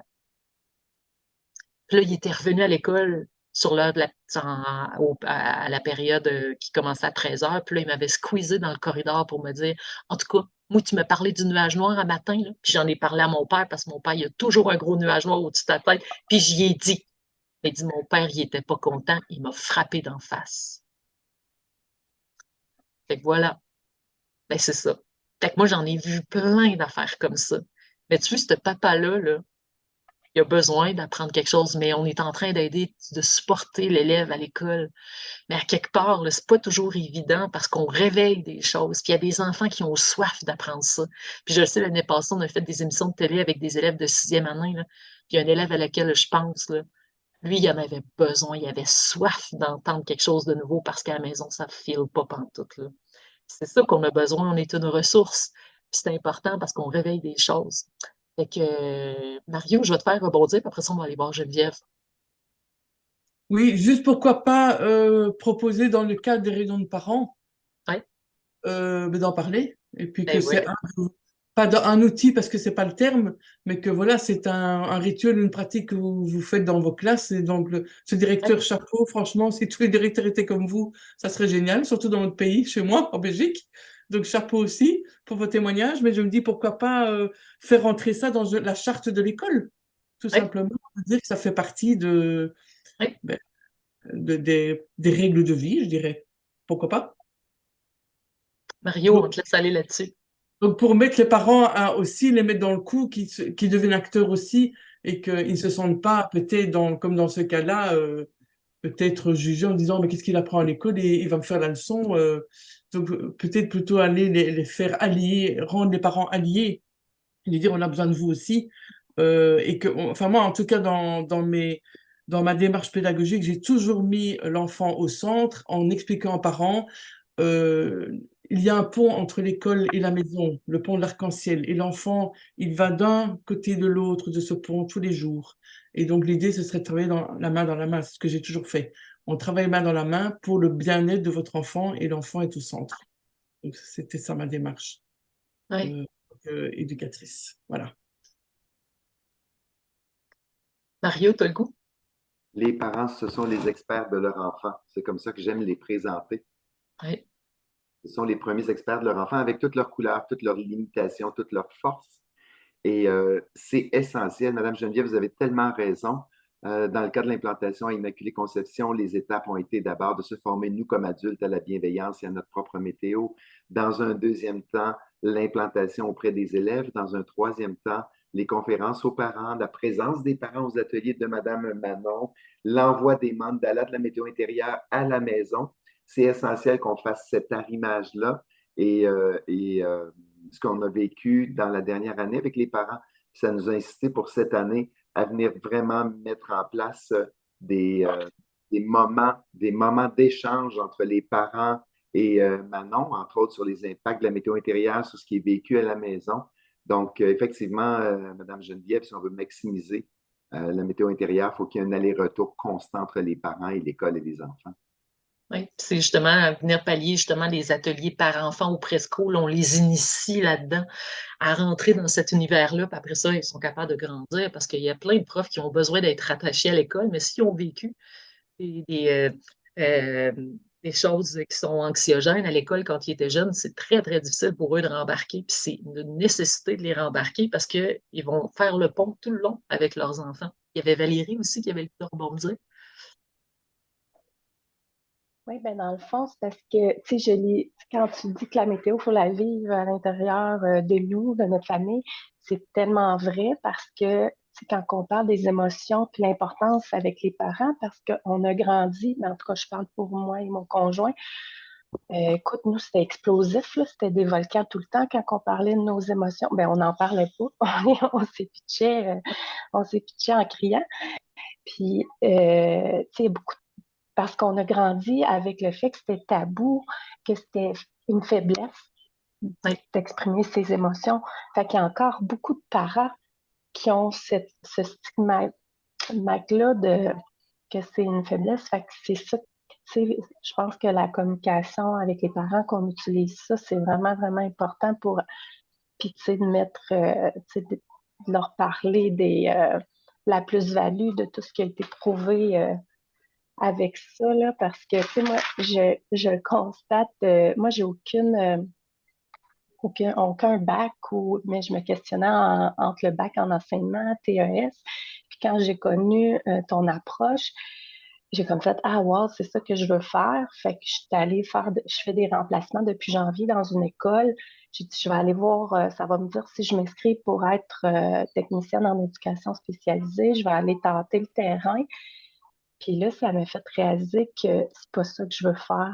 Moi, je veux parler de météo intérieure, puis c'est tellement ça qu'ils ont besoin. Autant, on parle des parents, mais autant au niveau des intervenants à l'école. Il y a beaucoup d'intervenants qui sont pas conscients, puis qui invalident les émotions des enfants, puis on le voit je l'ai constaté, quand on prend le temps, ça fait une différence. Puis il y a beaucoup, beaucoup, heureusement, en tout cas dans l'école où ce que je remplace, beaucoup d'intervenants bienveillants qui sont conscients de tout ça. Mais il y a encore du chemin à faire, là, autant au niveau des parents que certains intervenants dans nos écoles, surtout en temps de pénurie de personnel. Oui, merci. Mario, tu voulais-tu rebondir aussi à ça? Pour clore sur, tout d'abord, merci beaucoup. Effectivement, l'avantage de travailler dans le milieu de l'éducation, c'est d'avoir tellement un beau terrain de jeu pour déployer la météo intérieure. Je pense qu'il n'y a pas plus beau terrain de jeu que ça. J'avais le goût de vous dire ceci avec beaucoup d'humour. Quand quelqu'un me sert que l'accueil des émotions et des habiletés sociales, c'est à la maison que ça doit être enseigné, pas à l'école. Ça m'arrive souvent de me dire dans ma tête, clairement, il y a quelqu'un qui n'a pas fait son travail dans ton cas. Je le dis avec beaucoup d'amour, mais vous savez, le nombre d'adultes incapables de se gérer, il est quand même assez remarquable dans nos milieux. Alors là, ne faites pas de lien avec mes équipes écoles actuelles. Il n'y en a pas, mais en général. Ça m'arrive d'avoir le courage de le nommer, mais ça m'arrive de le penser aussi. Alors, c'est une belle réponse à cette objection-là. Je pense que l'école est un terrain idéal pour travailler les habiletés sociales. Je comprends, c'est une mini-société, c'est évident, là. Donc, l'autre, pourquoi, en fait, on devrait s'occuper des émotions de l'enfant? On le fait déjà en le domestiquant. Ça, Mario, je me souviens, on en avait parlé de ça parce que, tu sais, souvent, c'est par beaucoup, tu sais, le fameux respect. Puis hier, je me souviens, là, lors de la formation, là, que ça a levé parce que moi, j'ai présenté une vidéo de 3 élèves de 6e année, puis il y en a un, en fait, qui s'exprime clairement en disant le respect, c'est 50-50. Pourquoi je respecterais des adultes qui ne me respectent pas? Tu sais, parce que lui, en fait, c'est ça qu'il voit. Pourquoi que je respecterais des profs qui ne me respectent même pas? Tu sais, puis j'aime son point de vue, mais en même temps, on a appris le respect, nous, plus jeunes, mais c'était pas du respect, c'était davantage de la soumission, puis c'était de la peur, puis c'était du contrôle. Puis aujourd'hui, tu sais, le vrai respect, quand un élève te respecte vraiment, c'est parce qu'il y a un lien d'attachement fort avec toi. Tu sais, puis il va le faire parce qu'il sait c'est quoi, parce qu'il l'a compris en toute profondeur. Tu sais, puis le faire en domestiquant un enfant, tu sais, parce qu'il n'a pas le droit de courir dans le corridor, ou bien parce qu'il faut qu'il se tait, ou bien tout ça, là, c'est pas l'accueil des émotions, ça, puis c'est pas de s'occuper de l'enfant, tu sais, c'est d'essayer de le contrôler, c'est d'essayer d'amener, en fait, une structure vraiment rigide autour de lui. Quand finalement, oui, il doit avoir des règles, il doit avoir un cadre, mais en même temps, je pense que quand un enfant a ce lien d'attachement, de sécurité, en fait, il comprend vraiment c'est quoi le respect, il comprend vraiment c'est quoi faire partie d'une communauté parce que ça lui tient à cœur. Il se rend compte que quand il dérange, ben en même temps, c'est parce qu'il vit quelque chose, mais aussi c'est qu'il dérange tout le monde autour de lui. Fait que s'il y a un sens qui est là, qui est éveillé en dedans de lui, de comprendre c'est quoi être ensemble. Puis c'est ça qui est important parce que, tu sais, il y a des élèves, des profs, en fait, qui sont très attachés à à leur classe. Puis quand il y a un suppléant qui arrive, ben, la classe se désorganise complètement. Tu sais, puis moi, je l'ai vécu dernièrement aussi. Là, j'étais arrivée dans une classe, puis c'était une suppléante qui était là, puis elle était à bout de souffle. Puis pourtant, la classe va bien quand la prof est là. Mais pourquoi les élèves se désorganisent autant quand c'est une suppléante? Tu sais, fait d'essayer d'aller voir qu'est-ce qui se passe là-dedans. Peut-être que les enfants ressentaient beaucoup l'insécurité de la suppléante qui était vraiment toute nouvelle, fraîchement sortie de son bac, puis qui n'avait pas pendant toute cette expérience du savoir-être, du savoir-vivre avec les élèves, mais en même temps, c'est important toute la notion de respect à travers ça, mais c'est certainement pas en domestiquant un élève qu'on apprend le respect. Tu sais, c'est de comprendre que c'est toute la communauté ensemble qu'on travaille pour le respect de l'autre, mais c'est parce qu'on a d'abord un respect de soi. C'est ça qu'on doit enseigner. Tu veux apprendre à accueillir nos émotions, c'est de se respecter, c'est d'abord l'humilité pour soi. Donc, Mario, j'aimerais ça devoir rebondir là-dessus, toi, sur le côté domestiquer l'élève. Je ne rebondirai pas beaucoup ce matin sur le sujet. Euh, J'ajouterai simplement que la cohérence est essentielle. Ouais. Alors, Céline a beaucoup parlé d'être en résonance. Ouais. On est à une époque où on se plaint beaucoup du fait que ben, tout s'équivaut, hein, on traite tout le monde, là, qu'importe les niveaux, qu'importe la compétence, tout devrait s'équivaloir. Mais ça fait en sorte que les enfants, effectivement, revendiquent autant que leurs parents. Mais on a une génération devant nous qui est de plus en plus consciente qu'elle ne se laissera pas traiter n'importe comment. Et effectivement, si tu veux que je te respecte, si tu veux que je chemine avec toi, ben, je dois pouvoir te faire confiance. Et comme c'est toi l'adulte, démontre-moi que tu es digne de confiance. C'est comme ça que je dirais ça, maman. Oui, puis c'est en plein ça que Maël, le jeune garçon, dit, là. C'est vraiment ça. Parce que moi, j'ai demandé, parce que lui, il parle un peu de, tu sais, je suis un élève, j'ai un TDA, puis là, on est tout le temps sur mon dos, puis tout ça, puis il se sent beaucoup menacé par rapport à ça.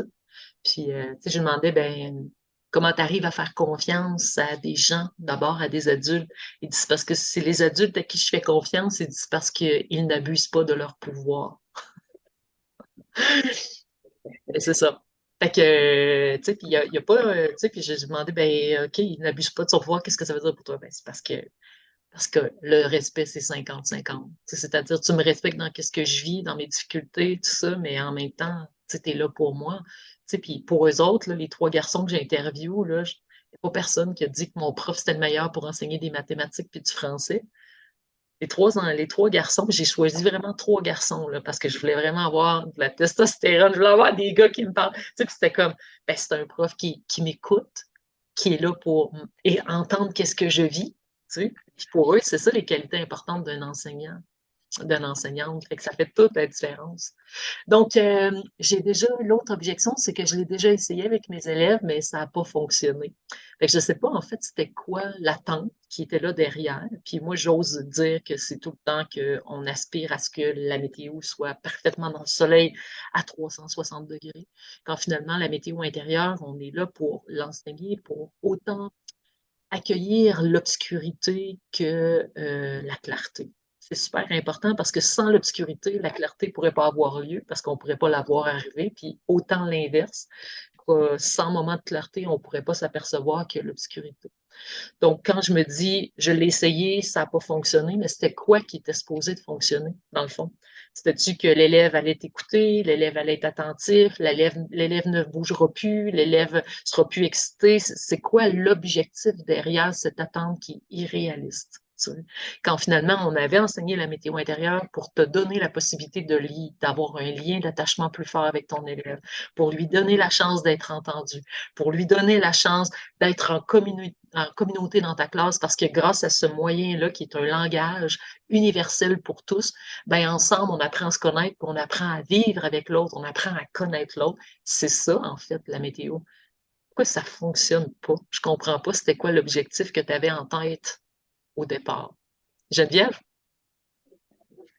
Oui, je crois que c'est dans notre culture que quand on demande à un enfant ou un adulte comment tu vas et vous dit ça ne va pas, ça met très mal à l'aise certaines personnes. Parce qu'on s'attend à dire, mais oui, ça va. Le soleil brille, moi ça va.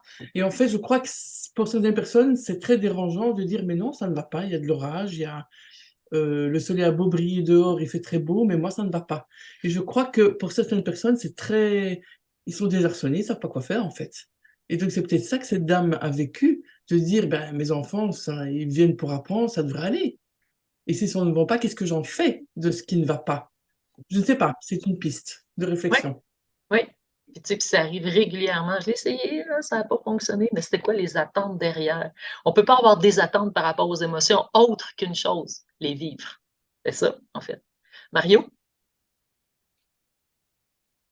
Mais effectivement, imaginez, là, prenons le temps d'y réfléchir, là. Ah, j'ai essayé avec mon conjoint, ma conjointe, là, d'être à l'écoute, mais ça marche pas. Non, mais j'ai essayé de nourrir le lien, là, mais ça marche vraiment pas. Ah, Ouais, j'ai accueilli ces émotions, ça marche pas, là. Ça- ça- La météo intérieure, c'est pas un programme, c'est pas une mode. En fait, oui, c'est un mode. C'est un mode de vie. Alors, il n'y a pas d'objectif à atteindre. Il y a l'accueil du bien-être et de grandir dans l'arc-en-ciel et dans toute la panoplie de couleurs de la météo intérieure. Alors, ça se peut que ça ne fonctionne pas avec tes élèves. Parce que si tu dis que ça ne fonctionne pas, clairement, Manon, tu l'as nommé, Geneviève aussi d'une autre façon, c'est que l'attente ou la compréhension de ce que c'est la météo intérieure, ben, clairement, il y a un enjeu là qui était pas clair. Ouais. Mm. C'est spécial parce que justement, dans une classe, il y a une prof qui a essayé la météo intérieure. Puis là, elle s'est rendue compte, elle a essayé ça, puis elle a dit, les enfants sont tout le temps dans le soleil, dans le journal de bord. Fait que j'ai arrêté ça, je perds mon temps. Elle dit, un matin, il y a un élève qui est toujours dans le soleil, d'habitude, me dit qu'il était dans la pluie. Fait que là, j'y ai demandé, on est sorti à l'extérieur de la classe pour discuter. Puis l'élève, il a raconté quelque chose qu'il vivait, que je pense que c'était une personne proche qui était décédée. Fait que là, l'enfant vivait de la tristesse. Puis là, finalement, elle a décidé de refermer ça parce que parallèlement à ça, elle vivait quelque chose qui était similaire à ça. Tu sais, c'était comme, tu sais, c'est là qu'on voit à quel point on dirait que les causes et conditions, ils se rassemblent pour nous aider à s'épanouir encore plus dans ce que nous sommes en train de vivre. Donc, c'est la même chose, moi, avec un peu le courriel que j'ai reçu cette semaine. Je me dis, et que ça vient me challenger parce que j'ai énormément besoin de confiance en moi. Puis des fois, je remets en doute certaines choses. Mais ce message que j'ai reçu cette semaine, il arrive à un point dans ma vie juste pour me re-questionner, pour faire un petit nettoyage, retourner ça, là, puis me faire faire, en fait, me donner toute l'énergie pour poursuivre mon aventure. Parce que j'arriverai pas, ça fonctionne pas, la météo, mais derrière ça, là, c'est moi là, qui dois juste m'épanouir puis grandir parce que ça n'a pas besoin de fonctionner. C'est déjà en train de changer plein de choses dans notre univers de toute façon. Fait que j'ai pas besoin de preuves de tout ça, puis j'ai pas besoin de me faire dire par personne. C'est juste moi qu'il faut qu'il accepte que c'est toujours en mouvement. Ça bouge d'un côté comme de l'autre. Puis c'est ça le monde émotionnel. Il y a de la clarté, il y a de la lumière, il y a tout en même temps. Pourquoi on s'en irait dans une ligne directive en disant c'est là la destination? Il n'y en a pas de destination. Il y a un beau parcours à parcourir ensemble. C'est ça que je trouve juste merveilleux là-dedans. Valérie? J'étais allumée, tu sais, quand tu dis que, tu sais, la météo, tu sais, dans le fond, la métaphore de la météo est juste parfaite parce qu'on le voit présentement, tu sais, quand Ouais. on s'occupe pas de la météo puis de l'environnement, comment que là, ça se met à, tu sais, à aller mal. Fait que c'est la même chose, là, Ouais. si on s'occupe pas de Ouais. notre météo, puis, tu sais, c'est beaucoup relié à de l'introspection envers nous-mêmes. Puis c'est ça qui m'a fait allumer sur mon chemin, puis que j'avais pas besoin d'aller faire un bac ou un deck quelconque pour me lancer dans la météo intérieure, parce que dans le fond, ceux qui vont vouloir m'avoir dans leur classe ou dans leur école, mais ça va être des gens qui croient en ça, qui ont déjà une introspection de fait avec Ouais. ça. C'est sûr que s'ils l'ont pas, c'est beaucoup plus, c'est très, ben on en parlait tantôt, c'est très inconfortable. Ouais. Mm. Tout à fait. Puis c'est ça, puis moi aussi, je me sens dans cette posture-là. J'ai pas besoin de convaincre personne. C'est comme, ben non, t'es rendu là, t'es rendu là. Et là, justement, j'arrive à mon autre objection. Moi, ça fait longtemps que j'enseigne, là. Il n'y a pas besoin d'enseigner d'autres choses. Puis l'accueil émotionnel, ça se passera pas. Tu sais, c'est comme, tu sais, là, moi, ça fait longtemps que j'enseigne, j'ai ma façon de procéder, les enfants rentrent dans mon cadre, puis c'est ça qui est ça. Ça, là, c'est comme, ça fait partie vraiment d'une réalité, moi, quand je suis en formation. Puis quand puis tu vois, là, cette année, j'ai vraiment une preuve concrète de ça. J'ai vu un élève l'année passée dans une classe qui est en train de s'épanouir, qui est en train de grandir, de se déployer, d'exprimer parce qu'il vit des choses. Puis, tu sais, parce que là, c'était all-in avec l'enseignante. Puis cette année, il a changé de classe parce qu'il a changé de niveau, puis je le vois qu'il est en train de redescendre. Parce que justement, moi, j'ai ma façon d'enseigner, c'est comme ça, et c'est comme ça. Donc, c'est là que, tu sais, on voit que cette rigidité, cette façon de faire, puis qu'il y a des enfants que là, ça ne marchera pas parce qu'ils ont besoin d'être entendus, ils ont besoin d'être écoutés. Puis on a Mario l'a nommé tantôt. Oups. Je vais juste aller voir si je suis capable. OK, c'est bon, j'ai réussi. Donc, c'est là qu'on voit à quel point, Mario l'a nommé tantôt, que les élèves aujourd'hui sont différents, dans le sens que eux, ils ont besoin de vérité, ils ont besoin de s'exprimer, euh, ils ont besoin de ressentir, puis de le vulgariser, là, parce que sinon, ça leur sort par les pores de la peau, là. Fait que c'est intéressant de voir à quel point on a des enseignants qui sont beaucoup dans un cadre très, très strict. Puis en même temps, ces gens-là, ben, c'est eux que ça ronge le plus parce que ça augmente l'agressivité encore plus, en fait. Tu sais, c'est ma manière de contrôler, c'est justement ma manière d'être en sécurité, la manière d'être sur le pilote automatique, comme on dit, parce que le pilote automatique, c'est notre façon d'être antipathique aussi pour se sauver de nos propres émotions. Fait que l'antipathie, ça devient vraiment une façon de survivre, mais à quel point ça devient quelque chose qui nous amène dans la maladie, puis dans l'épuisement, puis dans une façon d'être qui amène l'indignation, la colère, la frustration. Et puis, qu'on voit à quel point ces personnes-là, par exemple, peuvent verser leur venin sur des élèves qui sont d'une grande fragilité. Fait que ça me touche beaucoup parce que moi, ça m'intimide ce genre d'enseignant parce que j'ai eu ce traitement de faveur quand j'étais jeune à 3 reprises, quand j'étais au primaire avec des enseignants qui avaient cette médecine-là. Puis moi, pour moi, j'en parle encore, puis je vous dirais que c'est la raison d'être de la météo intérieure, de vouloir faire une différence dans les écoles parce que j'avais le goût de créer quelque chose juste pour peut-être moi guérir et penser à l'intérieur de moi les souffrances que j'ai vécues d'être de vivre l'humiliation puis d'avoir de la violence verbale comme ça. Je trouve ça vraiment. Puis encore aujourd'hui, je suis challengée par ça. Mais je me fais un devoir d'être là, d'observer ce que ça me fait vivre en dedans de moi parce que c'est la première chose qu'il faut que je regarde en premier quand je suis confrontée à une enseignante qui utilise cette médecine-là, de voir qu'est-ce que ça fait résonnement dans moi. Parce que même si je dirais ma façon de penser à cette personne-là, ça ne changera pas grand-chose. Le pouvoir, je l'ai plus en dedans de moi, d'aller nettoyer tout ce que ça a fait, remonter, puis d'essayer de trouver un chemin tranquillement pour arriver à destination. Parce que ça, c'est ma force, c'est d'arriver tranquillement. Puis à un moment donné, il y a un gain de confiance qui se crée parce que c'est pas facile. Tu confrontes pas ces personnes-là. T'apprends à reconnaître qu'est-ce qu'ils te font vivre. Moi, déjà là, je les remercie grandement. C'était des petits Bouddhas qui sont sur ma route, en fait. Mario, as-tu le goût de rebondir là-dessus? Non, ça pas. Non, j'avais pas. OK, parfait. Donc, ça, c'est ma dernière que j'avais. Valérie, je vais t'écouter. Ouais, ben dans le fond, j'ai vécu exactement ça, ce que tu dis à l'école. Quand je suis rentrée au début, moi, j'avais vraiment peur de me réépuiser. C'était pour ça que j'avais quitté le marché du travail. Fait que j'y allais, mais encore là, je remplaçais, je prenais beaucoup d'heures. Tu sais, veux pas, les gens veulent se faire remplacer.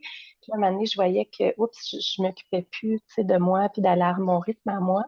Puis il y a une personne qui me faisait sentir vraiment, là, elle me challengeait. Dans le fond, je me sentais incompétente d'être au service de garde, de surveiller des enfants. Je dis, ben voyons donc, tu sais, j'ai 2 grands ados, euh, je sais comment ça fonctionne, mais il y avait tellement de règlements dans le cours d'école. Écoute, je comprends pourquoi les enfants ils retiennent pas. Moi-même, j'étais surchargée à tout les retenir. Puis je me suis rendu compte que dans le fond, cette personne-là, une amie proche la connaissait. Puis j'en ai parlé avec elle, puis j'ai dit, d'après moi, on a vécu les mêmes traumas d'enfance, ça se peut-tu?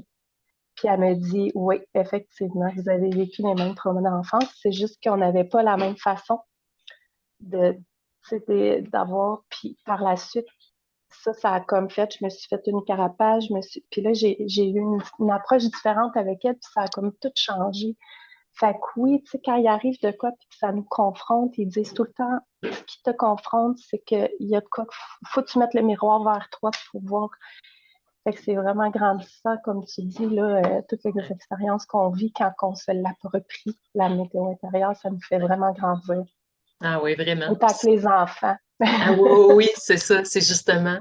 Tu sais, puis l'objection qui est la suivante, puis qui est la dernière, en fait, on fait quoi après avoir nommé la météo? Il semble que je dois faire plus. Puis c'est là que je me sens impuissant. Puis ça, souvent, c'est pour ça qu'on fait pas la météo, parce qu'on appréhende qu'est-ce qui va arriver après. Tu sais, en se disant, faut que j'aie la solution. C'est un peu comme Céline disait, docteur Lamy, tantôt, ben, il faut avoir la solution, puis on a l'impression qu'il faut comme guérir, quand finalement, Offrir l'espace. C'est ça, hein, c'est tellement un mot puissant, là, mais c'est offrir l'espace pour qu'il y ait de la fluidité. Parce que souvent, c'est comme très, très, très rigide quand finalement l'émotion est dans le corps. Donc, puisque l'émotion est dans le corps, ben, faut rendre le corps flexible. Puis pour que le corps ait de la place pour bouger, il faut créer de l'espace à ça. Des moments, avoir plusieurs moments. Quand finalement, on n'est pas là pour guérir l'émotion, mais si c'est notre perception, parce qu'on n'a jamais fait le travail sur nous, puis c'est ça, en fait, c'est comme sais, la météo intérieure, c'est pas comme des mathématiques. Les mathématiques, on apprend une façon de faire pour faire des maths. On apprend une façon de faire, par exemple, pour écrire les verbes. On apprend mais l'émotion, ça se vit. Donc, c'est pour ça que c'est comme quelque chose que je peux pas enseigner avec des mots. C'est quelque chose que je peux enseigner avec un état d'être. Si je me suis permis un jour d'aller dans ces émotions-là, que moi, je l'ai trouvé pour moi, la façon de me donner des soins puis d'être attentive à ça. Fait qu'après ça, ça va être tellement plus facile pour moi d'enseigner ce mode de vie-là. Parce que dans le fond, c'est pas quelque chose qu'on apprend dans des livres, tu sais, puis les gens, les profs surtout, aimeraient tellement avoir un mode d'emploi. Dis-moi, c'est quoi le point 2, le point 3, pour que je me sente en sécurité, pour être sûr que je ne serai pas touchée. Quand finalement, se laisser toucher par l'autre, c'est d'avoir la chance de regarder peut-être quelque chose qu'on ne s'était jamais donné le droit d'observer avant. Puis c'est ça qui va faire que je vais devenir un être humain complètement épanoui, parce que l'épanouissement personnel, c'est ça qu'on se souhaite tous, en fait. Puis c'est grâce des fois à des éléments déclencheurs, à des élèves puissants là, qui vont venir nous challenger de l'intérieur, qui enfin, on va observer ce qu'on n'avait jamais eu la chance d'observer en nous. Puis moi, je remercie, il y a plein d'élèves là, qui m'ont tellement challengé que je me dis, my God, grâce à eux, là, j'ai observé enfin ce que j'observais jamais avant parce que ça me faisait peur. Parce que, puis là, maintenant, par amour de l'autre, mais aussi par l'amour de soi, tu sais, on se rend compte qu'on est tellement bien quand on accueille nos émotions puis qu'on fait face à la luminosité comme à l'obscurité. On devient libre, en fait. C'est ça qu'on souhaite, la liberté d'être.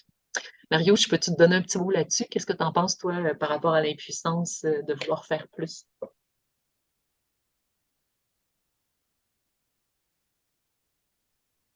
Je ne sais pas si on veut toujours faire plus ou toujours faire autrement, Ouais.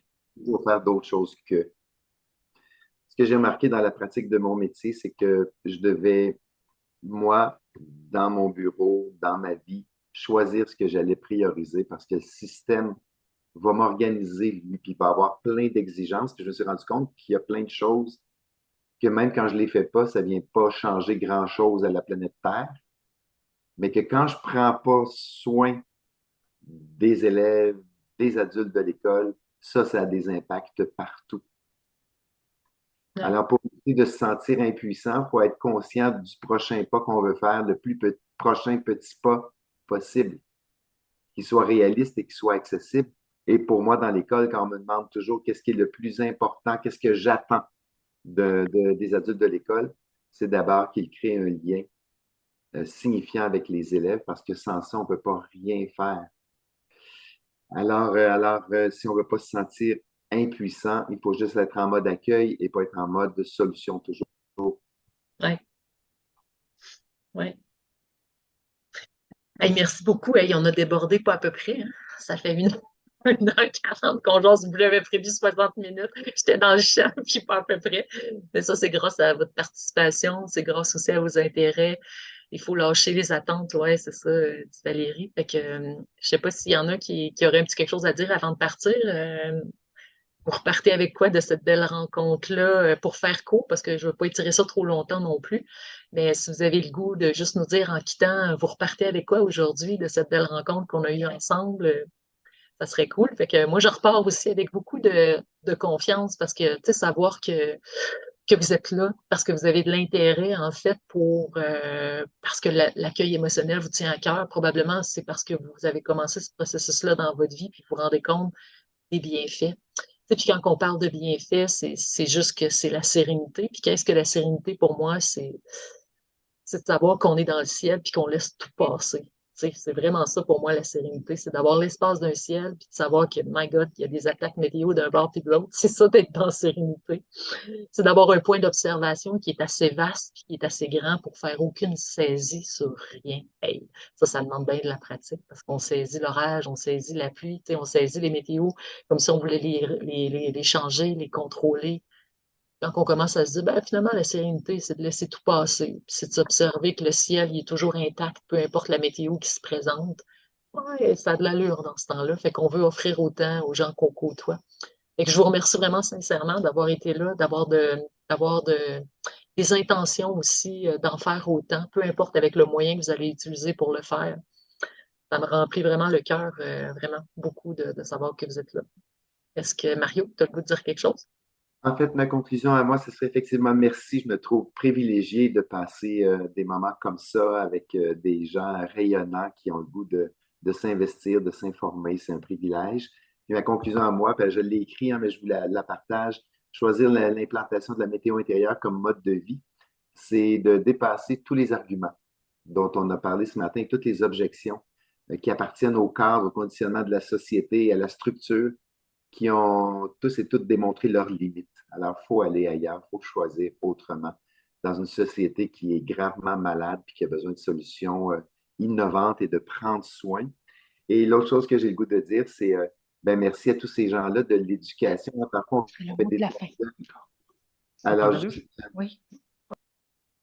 je veux juste remercier ces gens-là avec qui je travaille au quotidien, tout corps d'emploi confondu, du concierge à la secrétaire, au TS, aux professionnels, aux enseignants et aux parents, mais qui se dévouent avec passion et bienveillance sur le terrain. Alors, même si parfois, quand on parle des objections qu'ils peuvent avoir, pour les accueillir avec bienveillance, je ne voudrais jamais qu'ils sentent un jugement dans les propos qu'on a. Au contraire, on a juste un grand désir de mieux les accompagner. Merci Mario. Puis c'est drôle, il faut que je trouve une photo que j'ai prise la semaine dernière parce que j'ai été travailler au Lab École à Chicoutimi. C'est vraiment spécial. Je ne sais pas si vous allez pouvoir voir. On ne voit pas, hein? Mais il y a un mandala de la météo, sa poubelle du concierge. C'est vraiment nice. Fait que le concierge, lui, il y a comme une petite languette, là, il promène sa météo, le concierge sur sa poubelle. Puis ça arrive souvent des fois qu'il y a des élèves aussi qui pointent leur météo, sa poubelle. Fait que c'est vraiment cool. Tu sais, quand on commence à faire la météo, on se rend compte qu'on devient débordant de créativité parce que c'est ça le monde émotionnel, c'est de l'intelligence, c'est de la créativité pure. On est inspiré, on devient inspirant, puis c'est ça que je vous souhaite tous, d'être inspirés par vos émotions.